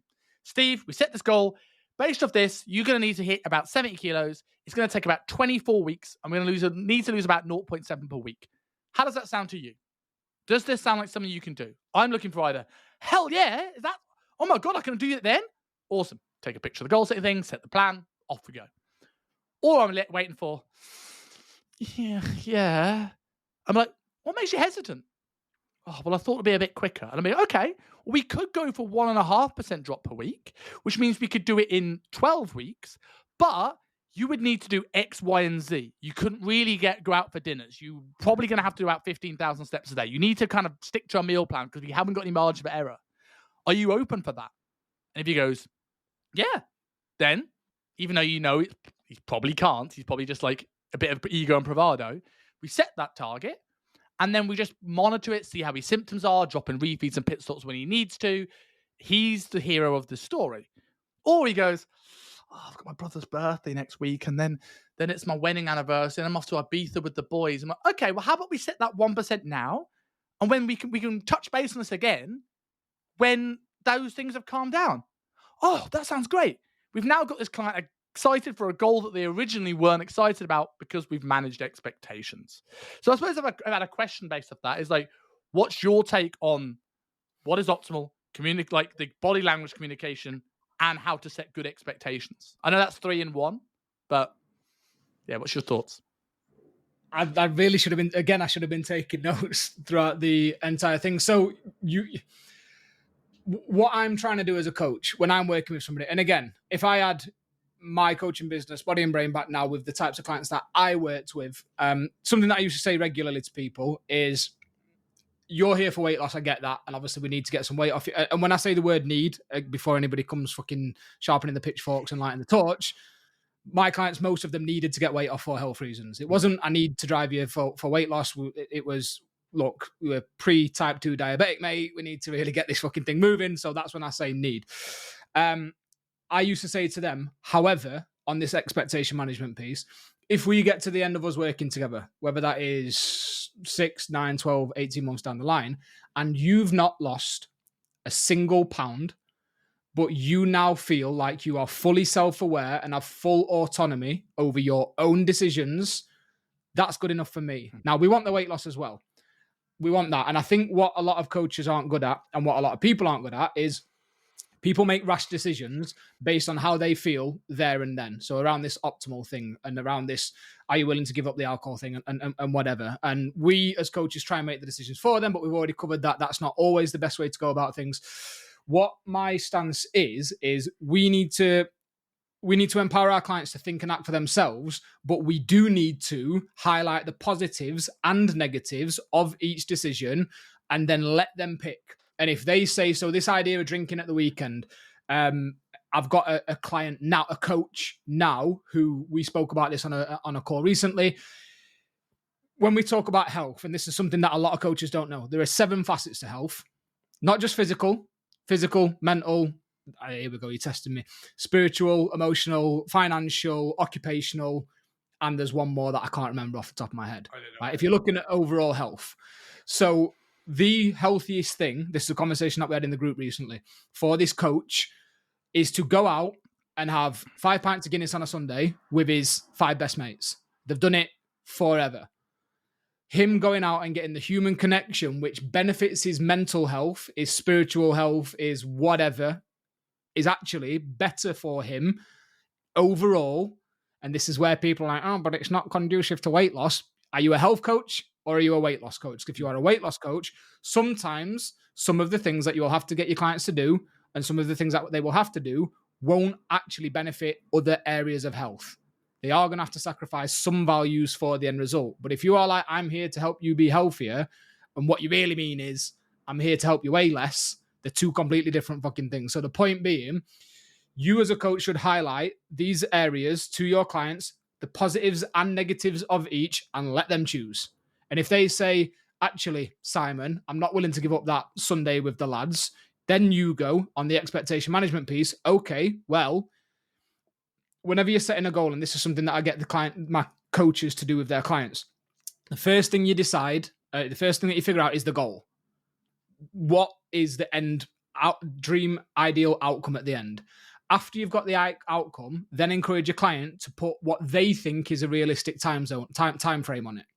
So goal first, then time frame. Then you as the coach need to go, just like the point that you've just made. Okay, to get this in this time zone, in this time frame, this is what you've got to do. Are you willing to do that? Yes or no? And if the answer is no, you need to adjust the goal or you need to adjust the time frame. Yeah. It's not saying you can never have it, but sometimes what they're not willing to not do might mean that they will never get that. If they want to get to 6% body fat and they want to go out on a bender every Friday night, there's a chance that they might never get there.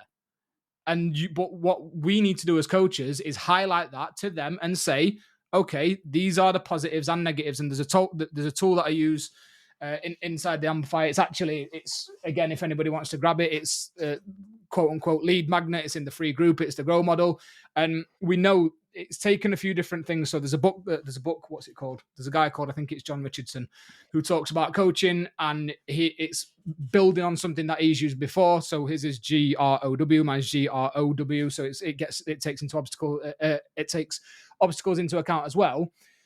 There's research out there that says if your client has two things to pick between, again, I don't want to butcher the stats, but I'm going to use like 50%, right? If your client has two options to pick between, the likelihood of them sticking to the option that they pick is, let's say, 50%. Adding a third option increases the likelihood of them sticking to the option that they pick by 25%. Now, this is not exponential, obviously. You can't give them 7 options and it means that they're 100%. I was about to say there as well, have you seen the marshmallow experiment? No. Marshmallow experiment is brilliant. So they went round. Was this about the kids? No, not that one. So they go around. No, sorry, it wasn't marshmallow. It's jelly beans. It's jelly bean experiment. Right. And they go around to a bunch of people, and 2 people you have a choice of 2 or 3 different jelly bean flavors, and the other people got 20 jelly bean flavors. The people that had 20 jelly bean flavors reported being less happy with their choice. In a similar thing, when you have a menu and it's got 500 million different foods on it, you're probably just like, oh, I get food envy. Whereas if you go to a steak restaurant where you've got steak, right? Yeah. You're generally very happy with the steak. The people that have had 2 to 3 choices and less decision fatigue, which I think is another thing that coaches tend to do, where they just give so much choice of what to do. Like, here's your macros, I'll see you next week. Here's every food in the world. Good luck. People are less happy with the choice they make. Whereas if you go, here is option A or here is option B, what works best for you, it's less overwhelming. And this is why I don't like the recipe trend that we're seeing at the moment, where you're making, is it quicker than a steak on the grill? No. Too complicated, mate. Simplify people's life, you'll get better outcomes. And I went a bit of a tangent there, but that jelly bean experiment where it's like, having choice is good, because if people don't have choice, they don't feel like they have any control. But having too much choice overwhelms people. Yeah. So I call that the this or that question, similar to you. And often it's the thing that, especially with competitive blokes, it often is the thing that makes people. It's almost, you're not confrontational, but you are in the right way. Where I'll go, hey, John, so we've not lost weight compared to our target this week. And what I'm noticing, meals out have increased dramatically. So what could we do to bring meals out down this week? Or do we need to refine this goal for you? Yeah. And you'll get a lot of guys be like, I don't want to refine the goal. No, I fucking won't eat out. And if you gave them that reality of it, rather than like, it's okay, let's try and work out how we can fit this in. And they go, oh, okay, I can have my cake and eat it too. And they just won't listen to you. Yeah. Yeah. So going back to the point that you made about what's optimal for the client and this idea of adding options is I try and this is not to decide on the goal. It's just to decide on the approach that needs to be taken to get to the goal. So you mentioned about set calories, same each day versus high-low and all that sort of stuff. What I like to do and what I encourage the coaches to do is use this model. It's basically goal, reality, obstacles, options, and then one box at the bottom. What's the way forward? Which one are we picking? But in those options boxes, there's a positive and a negative. So what you do there is, let's say the goal is 2,000 calories a day. The reality is where you're currently at, 3,000 calories a day. So we know the gap that we need to bridge is 1,000 calories a day. We need to remove 1,000 calories a day somewhere. These are the obstacles. Are you following? You look a little... Yeah. Sorry. So these are the obstacles that you're going to face, work, blah, blah, blah, blah, going out of the weekend, etc., etc., etc. Now, let's create as many different options as possible on how you could achieve 2,000 calories a day. You could do 2,000 calories a day. You could do, you could fast if you wanted. You could have 5 low, 2 high. You could do all of these different things. Here are the positives and negatives of each of those things. You do 2,000 calories a day. The positives are it's fairly easy to manage like mentally, psychologically. You don't have to be moving things around. You're not looking forward to high days. You're less likely to binge, blah, blah, blah, blah, blah. Negatives are probably can't go out and have Domino's at the weekend and that sort of stuff because you're on the same amount of calories. Fasting, positives are this, negatives are this. Less hungry in the morning, hungry in the evening, more food, whatever, right? 5 low, 2 high. Positives are more freedom at the weekend. Negatives are actually research shows that you are likely to binge at the weekend if you're over restricting during the week, blah, blah, blah. create as many of those as possible. Get your client involved in this. And again, I'll send you the link if people want access to this. It's a training that I've got along with the tool. Then get your client to pick which one of those things. And it takes advantage of something what's called the self-endorsed goals effect. And the self-endorsed goals effect is not just picking your own goal. It's basically encouraging clients to pick the way that they will achieve their goal. And what that does is it plays on three key things: autonomy, alignment, and clarity. So autonomy, as in it makes the client feel like they do have complete control and complete agency, which they do. They're all adults. We can tell clients what to do. They can choose to or not. But actually, it highlights, you make this decision. You're an adult. These are your goals. I'm Dumbledore. You're Harry. Right? The next thing, clarity. They aren't likely to pick something which they're not clear on why they're picking it. They're not likely to pick fasting, even though they see the negatives, if they're not clear on why they're picking it. And the third and most final is alignment. Does it align with their current way of life? If they are really happy and a big part of their family life is breakfast with the kids before the kids go to school and the parents go to work, are they going to pick intermittent fasting? Probably not. So you use the self-endorsed goals effect to get the client to decide which of the options, all of which would work, are most aligned with their life. And that gets them to state, right, this is most optimal for me. The reason that I like this, the second reason that I like this is you mentioned there, the moment that stops being aligned and the moment that stops being achievable, you've already got 4 other options that will work to revert to. So you don't get that downtime of Susan realizing on Wednesday that she can't do it, but not telling you until a check-in on a Sunday. She goes, Simon, really struggling with this. You go, okay, which out of the other 4 options now seems like the most realistic for you to be able to stick to? No downtime. Cool. Well, tomorrow calories go to this. This is what we're doing. These are positives. These are negatives. You know where I am. Yeah. It's fast. It's fast. It's having those options. So I can't remember tonality, body language and stuff like that. Again, like, here's a little question for you. Just again, somebody asked me this and it made me realize, when people, if you ever see people arguing in the street, are they walking or are they stood still? Oh, it's still. So I think I've got this theory that it's impossible to have shit energy with somebody when you are moving. I don't know. It's a jump. I know it's a jump. Yeah. But when I'm coaching people, I'd rather be on a phone and out walking, weather permitting. I mean, it's shit in Manchester today. Shit, too, yeah. But weather permitting, I'd rather be moving because like I said, I'm high energy. I'm moving. I feel good about things. If I'm sat typing on a fucking laptop, hunched over, then I'm there for all day. You can't obviously convey body language across in written message, but you can tell for sure when you read something that was like, they're not feeling great and I'm not feeling great. Let's fucking go. It's argument time. So having that opportunity Mike from whatever Business and Banter, whatever it is, Mike Harrison. When I had all that weight to lose, I got from 150 to 110 on my own, and I just could not get through 110. So I signed up with Mike, and I got from 110 down to 80. Did the photo shoot, all of that sort of stuff.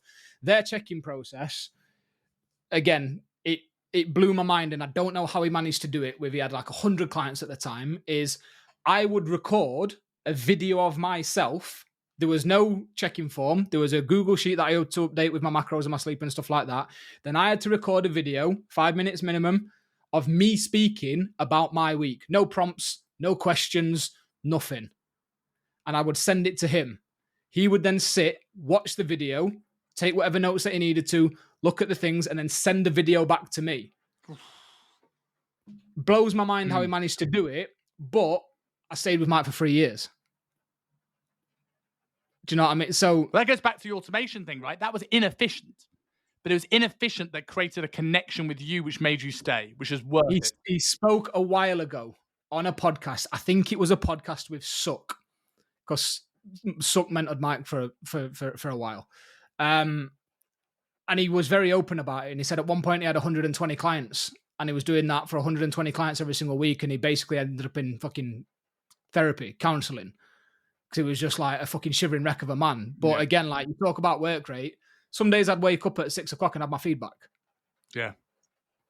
Like, so I know that's a little bit of a off topic there, but about how do you pick up on clients' tonality, inflection, body language, stuff like that? Well, you can't if you're just doing check-in form and written feedback or Loom feedback or stuff like that. If you've not got, and when I talk about calls, I don't mean like a structured monthly call, like you said.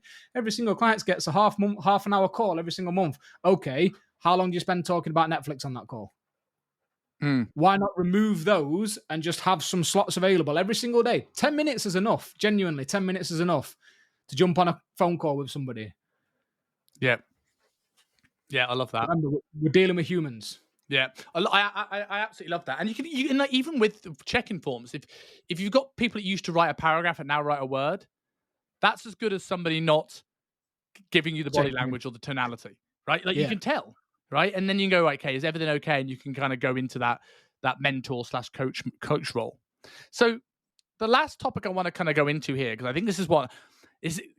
I would get notes ready because I'm going to tell my thoughts a bit first, and I'm going to go into yours because I think we're going to disagree on this. Maybe we won't. I think this is interesting, but I'm seeing. I've been getting involved in certain Facebook groups and helping people out with certain things and coaches, and I'm seeing more and more of two things. One is, and this is a slightly off-topic thing, about coaches not being more scared than ever before to ask questions. I've seen more people, and this is not just fitness things. I'll give an example in the Hong Kong expat group.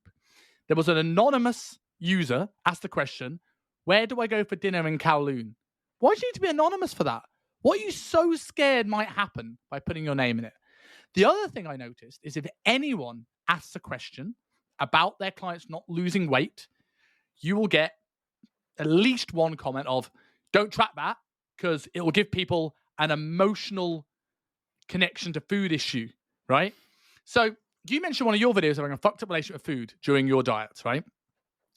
And I wanted to ask you about what this meant for you and where you think the industry is with regards to talking about this. Because my issue with a lot of this is the term eating disorder or a relationship with food seems to have become an unfair scapegoat for coaches not wanting to keep their clients accountable. Don't take weight, don't track intake. You will give someone a bad relationship with food. When it's because they didn't either know how to give intake, like give meal plans or nutrition guidance. They don't know how to have these conversations not be spoken about. So it just becomes, well, we don't need to do it because I'm on a moral high ground. And it's an excuse for sort of laziness, right? And I don't get me wrong, and I want to caveat this, is that, and this is the reason why I'm giving my thoughts first, is that there are here's the stats. There are 70 million people in the world right now with eating disorders, which is far too many. And I have ultimate empathy and sympathy with this, right?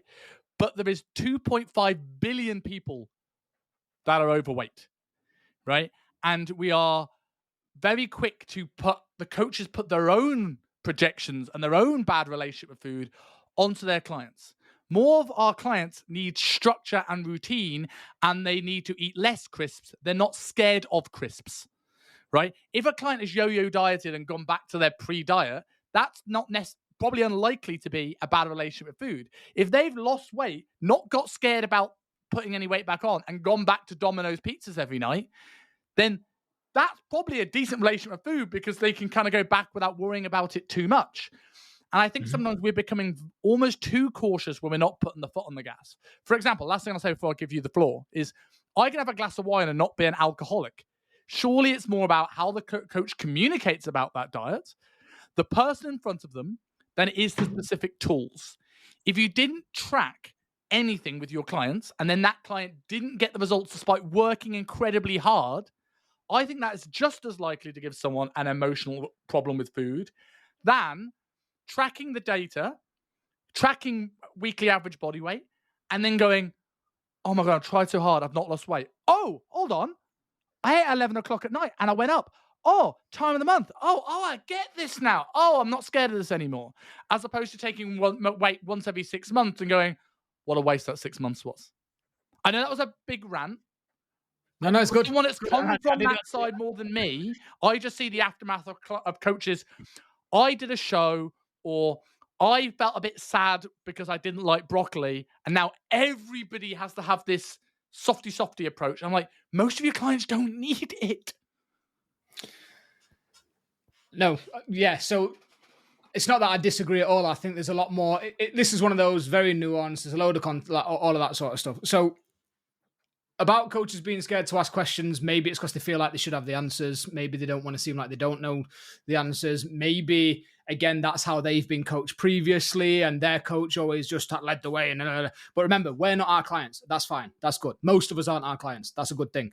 I want to dig more into the relationship with food stuff and all stuff like that, right? So here's where, and we had this conversation on the podcast that the episode that we did on mine about like, where do you need the research? Where do you put the research down? All that sort of stuff. There is so much research out there now that supports this idea that restrictive dieting, no matter what approach, does impact relationship with food. Is not this airy fairy thing. It's not something. It's obviously it's not tangible, but it is something that can be measured, can be monitored. There are multiple facets to it. There are very real, very measurable ways that we can kind of like look at it with clients. Research supports restrictive dieting in any way for too long will impact relationship with food. I'm glad you said too long. I know I'm sorry to cut you off, but I've seen coaches that are scared to push clients because, again, we said earlier on, X amount of calories is too low. I'm like, why? Yeah, my next point is going to be on your side of the argument, is that I think a lot of things that I think coaches are confused. Relationship with food, having a better relationship with food sometimes is saying yes to the things. So having a better relationship with food is sometimes saying no to the things. It is both sides. But if you've got a client that I had multiple 3-figure, 100 plus 120 kilogram female and male clients that were terrified of eating chocolate, that obviously eaten in a surplus for a significant period of time to get to that point, but were scared of chocolate and were completely removing chocolate because it will open the floodgates and blah, blah, blah, blah, blah. And that's fine. But I also had people, like you said, that needed to eat less of the things. They weren't scared of it. And I think the thing that a lot of coaches, I think the reason why coaches tiptoe around this area, and also my observation is bury their head in the sand about it, is because they don't fucking get it. They don't understand. They grew up in a household that never had relationship with food issues. Like I had certain things in growing up. My mum and dad are both overweight. We're a large family. Everyone goes, oh, well, we just like food. Everybody fucking likes food. That's not an excuse. But things like you couldn't leave the table unless your plate was clear. Yeah. So now in later life, even if I'm full, I'm clearing my plate because it's rude if I don't.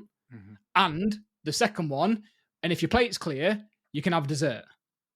Mm-hmm. That was almost the incentive. And people are too naive to look at, go, hold on, what did I pick up during my formative years that now still sticks with me now? Well, if I clear my plate, which I have to clear my plate, I can always have something sweet after. So this is where I started to struggle with it. And people don't get it because maybe they've not got any experience in it. Onto the disordered eating and eating disorder thing, right? Disordered eating and eating disorders are two completely separate things. Yes. Eating disorders, DSM-5, diagnosed mental illness. Disordered eating, things like, and I made notes on this. Think of it as mental health versus mental illness. You are, as a coach, well entitled to work with people with disordered eating. As soon as somebody has an eating disorder, you are no longer qualified and no longer insured. They need a psychotherapist.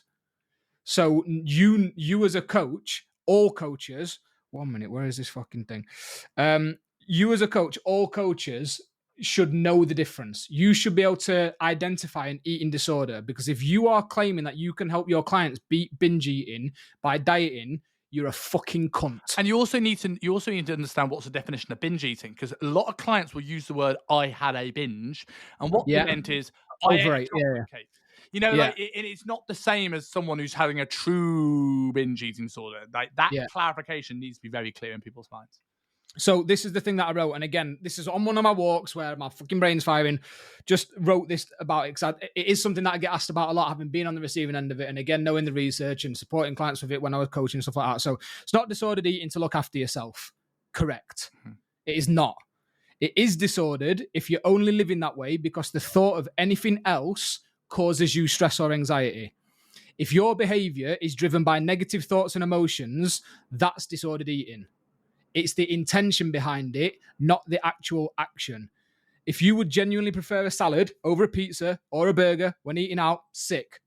Live life on your terms. If you're only ordering the salad purely because you can't factor in the burger or the pizza would have to be accounted for, and the thought of those things send you into a spin, and if you're ordering the salad, even though you would really prefer the burger, but it's just not worth it, that's the disordered approach to it. And this is what people don't understand. Like most things, it's the underlying driving emotion that matters, not the actual behavior. Do you think there is also an element of what is the goal and why the goal is important? Because, for example, here, right, we can make the argument there that if they're ordering the salad instead of the burger because it's not worth it, that is disordered eating. In my mind, that is only disordered eating if that has become your generic, usual way of functioning. If there is not a goal in place and it's just random night on November and you're doing that, that is not a healthy relationship with food. However, if you're doing a bodybuilding show or getting in shape for a holiday, or if you're trying to do CrossFit competition or high rocks or anything, that day doesn't become disordered eating. It becomes a sacrifice I need to make for the bigger goal. It's like a business, right? I don't want to send a bunch of DMs to people every day. I don't want to work on a Sunday every week. But sometimes I need to do that because I have a goal of making a certain amount of money, because the goal of buying a house or whatever I want with my income is more important to me in this moment, which makes things that would alternatively be disordered or considered weird totally healthy. If I did that for 5 years, I might have a problem with a disordered eating for work because I've now lost the ability to take that step back. In the same way that if I did a bodybuilding show and then that behavior continued indefinitely, or on the flip side of that, if I did a bodybuilding show and I went so far the other way and I didn't come back to where I was prior to the bodybuilding show, that is also disordered. Absolutely. No, absolutely. I completely agree. And again, the devil is in the dose. How long are you doing this for?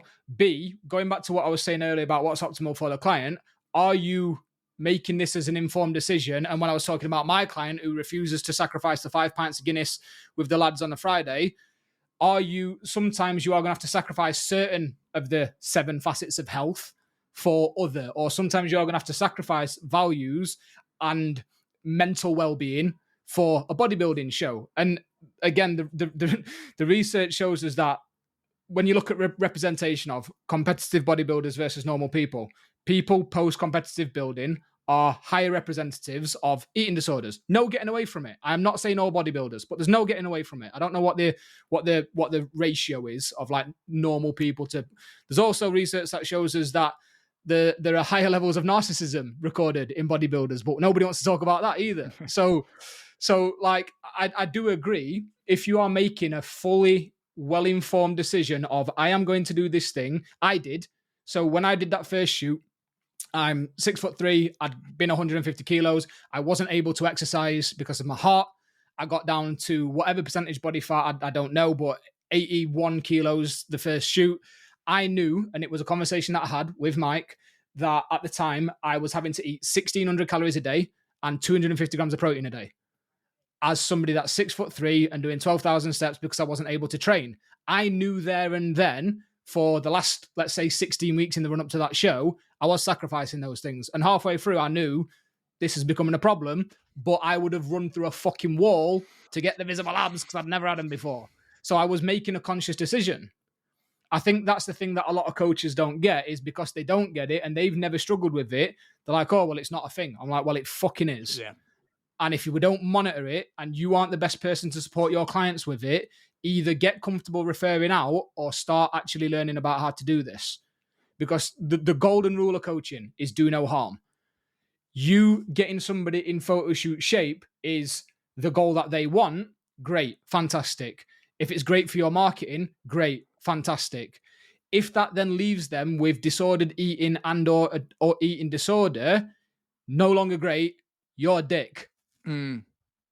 I do wholeheartedly, especially the eating disorder thing, wholeheartedly, because there's a sort of shift.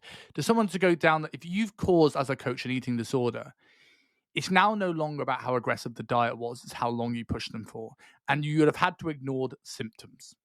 One of the things, It's not just that. Sorry to interrupt. It's yeah, not just that. It's the approach as well. It's if you are demonizing and making people cut certain things out. Again, the research shows us the more likely to want to overeat and or binge on that. Like it's not just the duration and it's not just the intensity. It's also the approach. but again, I also think it's how you communicate that approach. Because here's the thing that I find is that we get to this point where coaches are now terrified to push people because they think their clients are made of glass, which is right. You're dealing with people that business owners. Again, not saying that all of these things are necessarily healthy, right? But we've got clients who are probably missed tons of sleep to try and put 6 zeros on their bank balance. They've got clients that sign up to a London Marathon, the clients sign up to High Rocks events. And then we as a coach, they come into you and tell us what they want to achieve. And you go, no, you don't want that.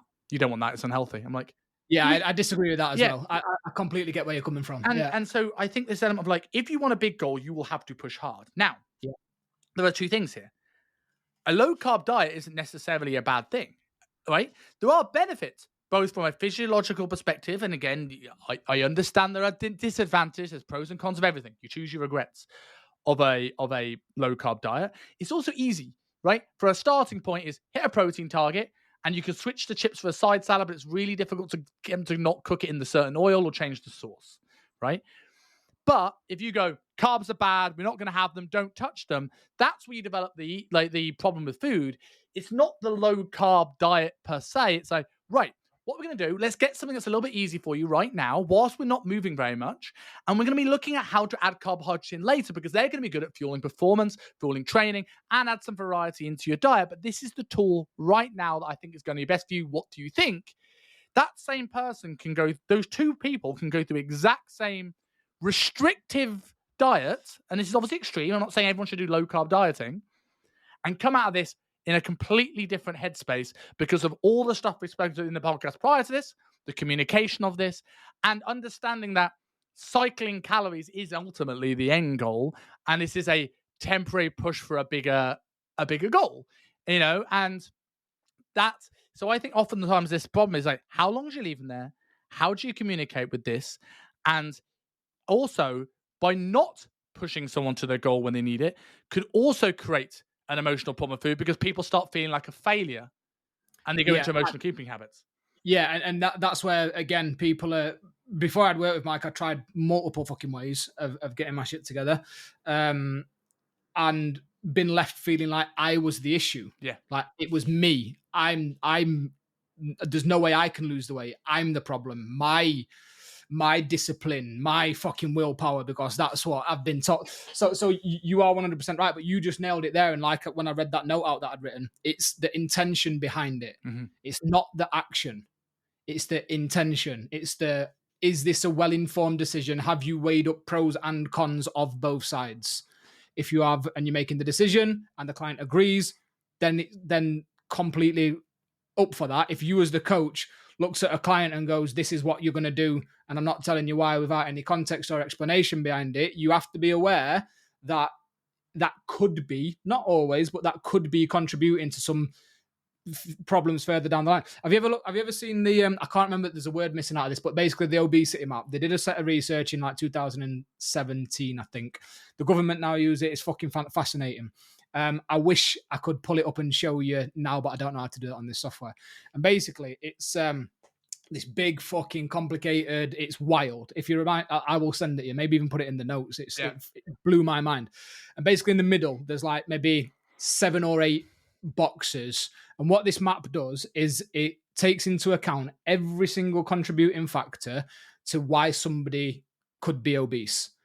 And in the middle, they're connected with these like orange lines, and it's like 5, 6, maybe 7 boxes that essentially equate to energy balance, calories in versus calories out. And there are, I'd say, 150 factors. Things like food production, things like availability, things like socioeconomic status, things like where you were born, all of these other things. So this is what, and then further from that, it then categorizes them down into like psychological, individual biology, individual this. There's all these other factors where, so for people to say like that, this stuff isn't an issue, all of the research now is saying it is. So I am not saying that if you are a transformation coach or you are just a general fat loss coach, that you need to be super fucking clued up on this stuff. You don't. But you need to at least know that it's out there, and you need to at least know the impact that your actions as a coach could be having on people. And you need to know how to screen for it, and you need to know how to spot it. You don't have to be able to fix it, for sure. I got so many clients come to me where even with a great onboarding process of asking questions like any diagnosed mental illnesses, any this, any that, any this, you get 3-4 weeks in and you go, actually, either you don't know about it or you withheld it. I'm now referring you out. Yeah. And you have to be confident enough as a coach and capable enough and like comfortable enough with your skills and your values to go, actually, I'm not the best person for you.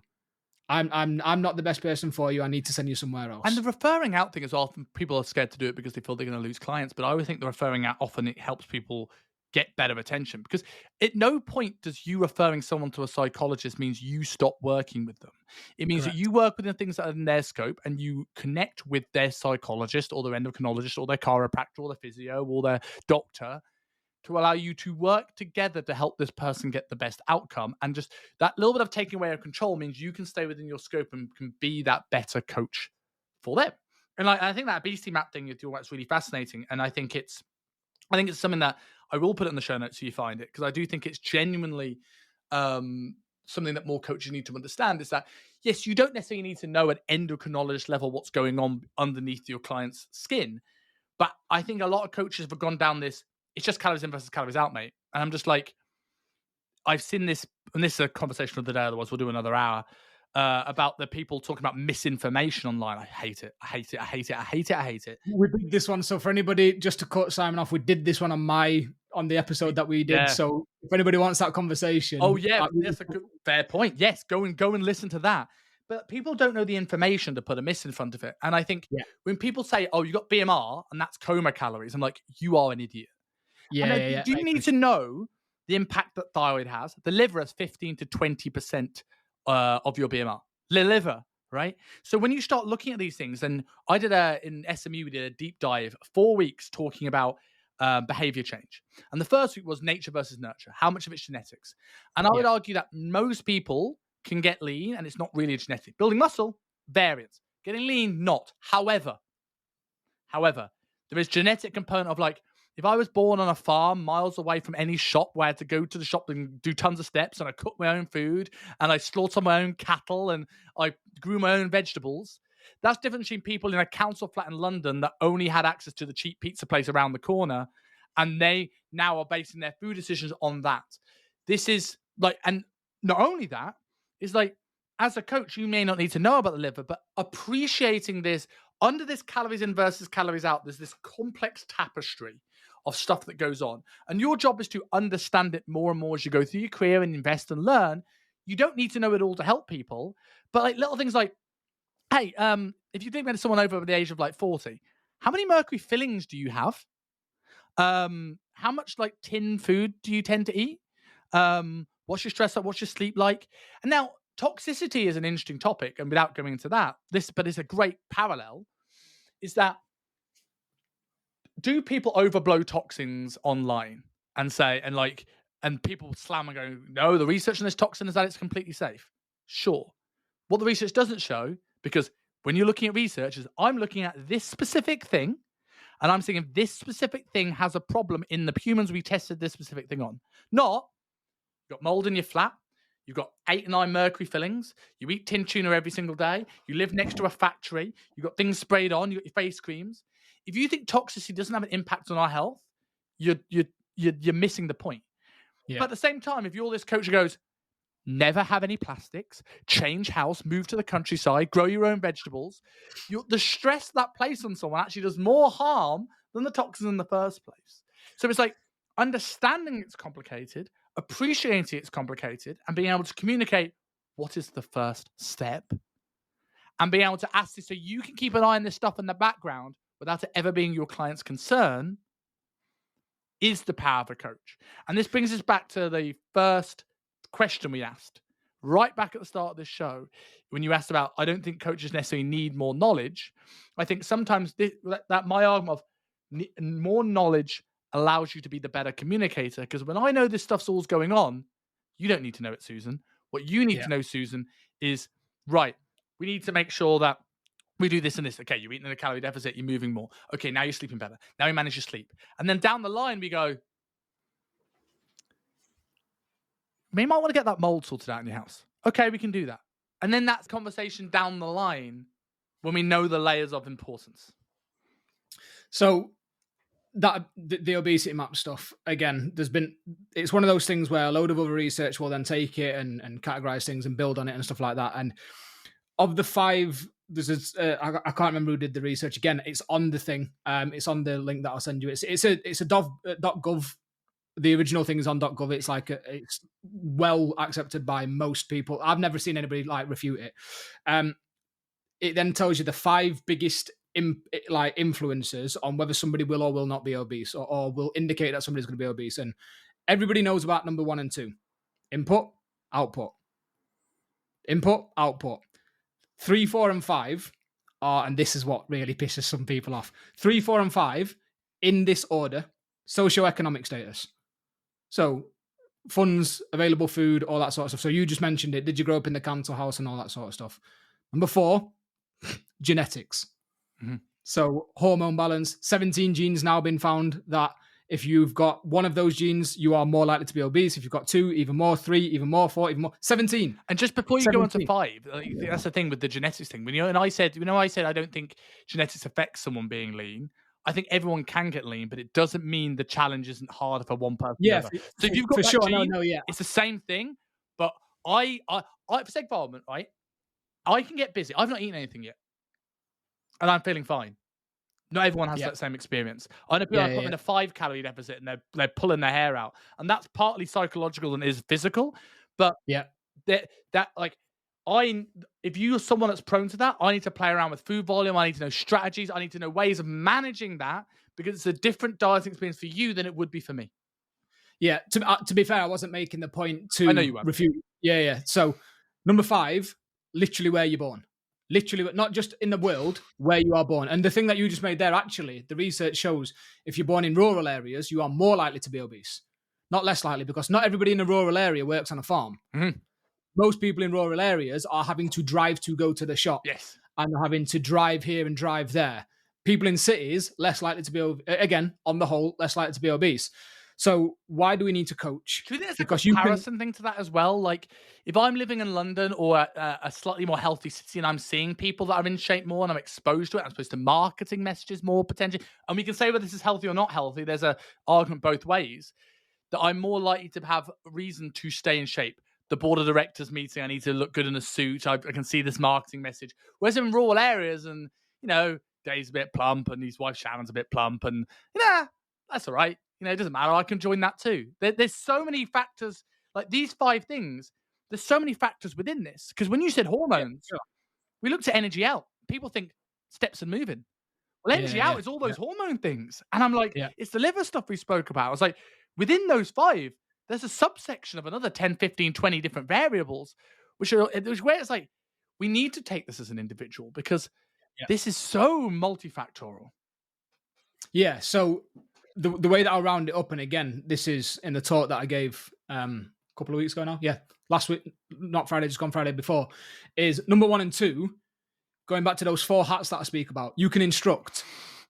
That's an information thing. That's a knowledge thing. You can tell people the information. You have to coach 3, 4, and 5. You can't tell somebody to change their genetics, but you can coach them to get them to come to the realization that they've got to work with things instead of against it and take things into account. You telling them, I don't care about your genetics. What? You telling somebody, I don't care where you were born. What? I don't care your readily available funds. What?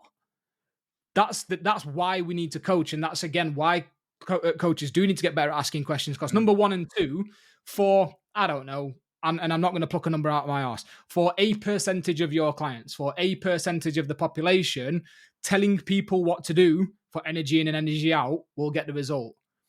But for the rest of them, the ones that are falling by the wayside, the thing that I want every coach that's listening to this and made it, where are we, 2 hours into this podcast, to think about is, if you've got some clients that get end results and some clients that aren't, what's the difference?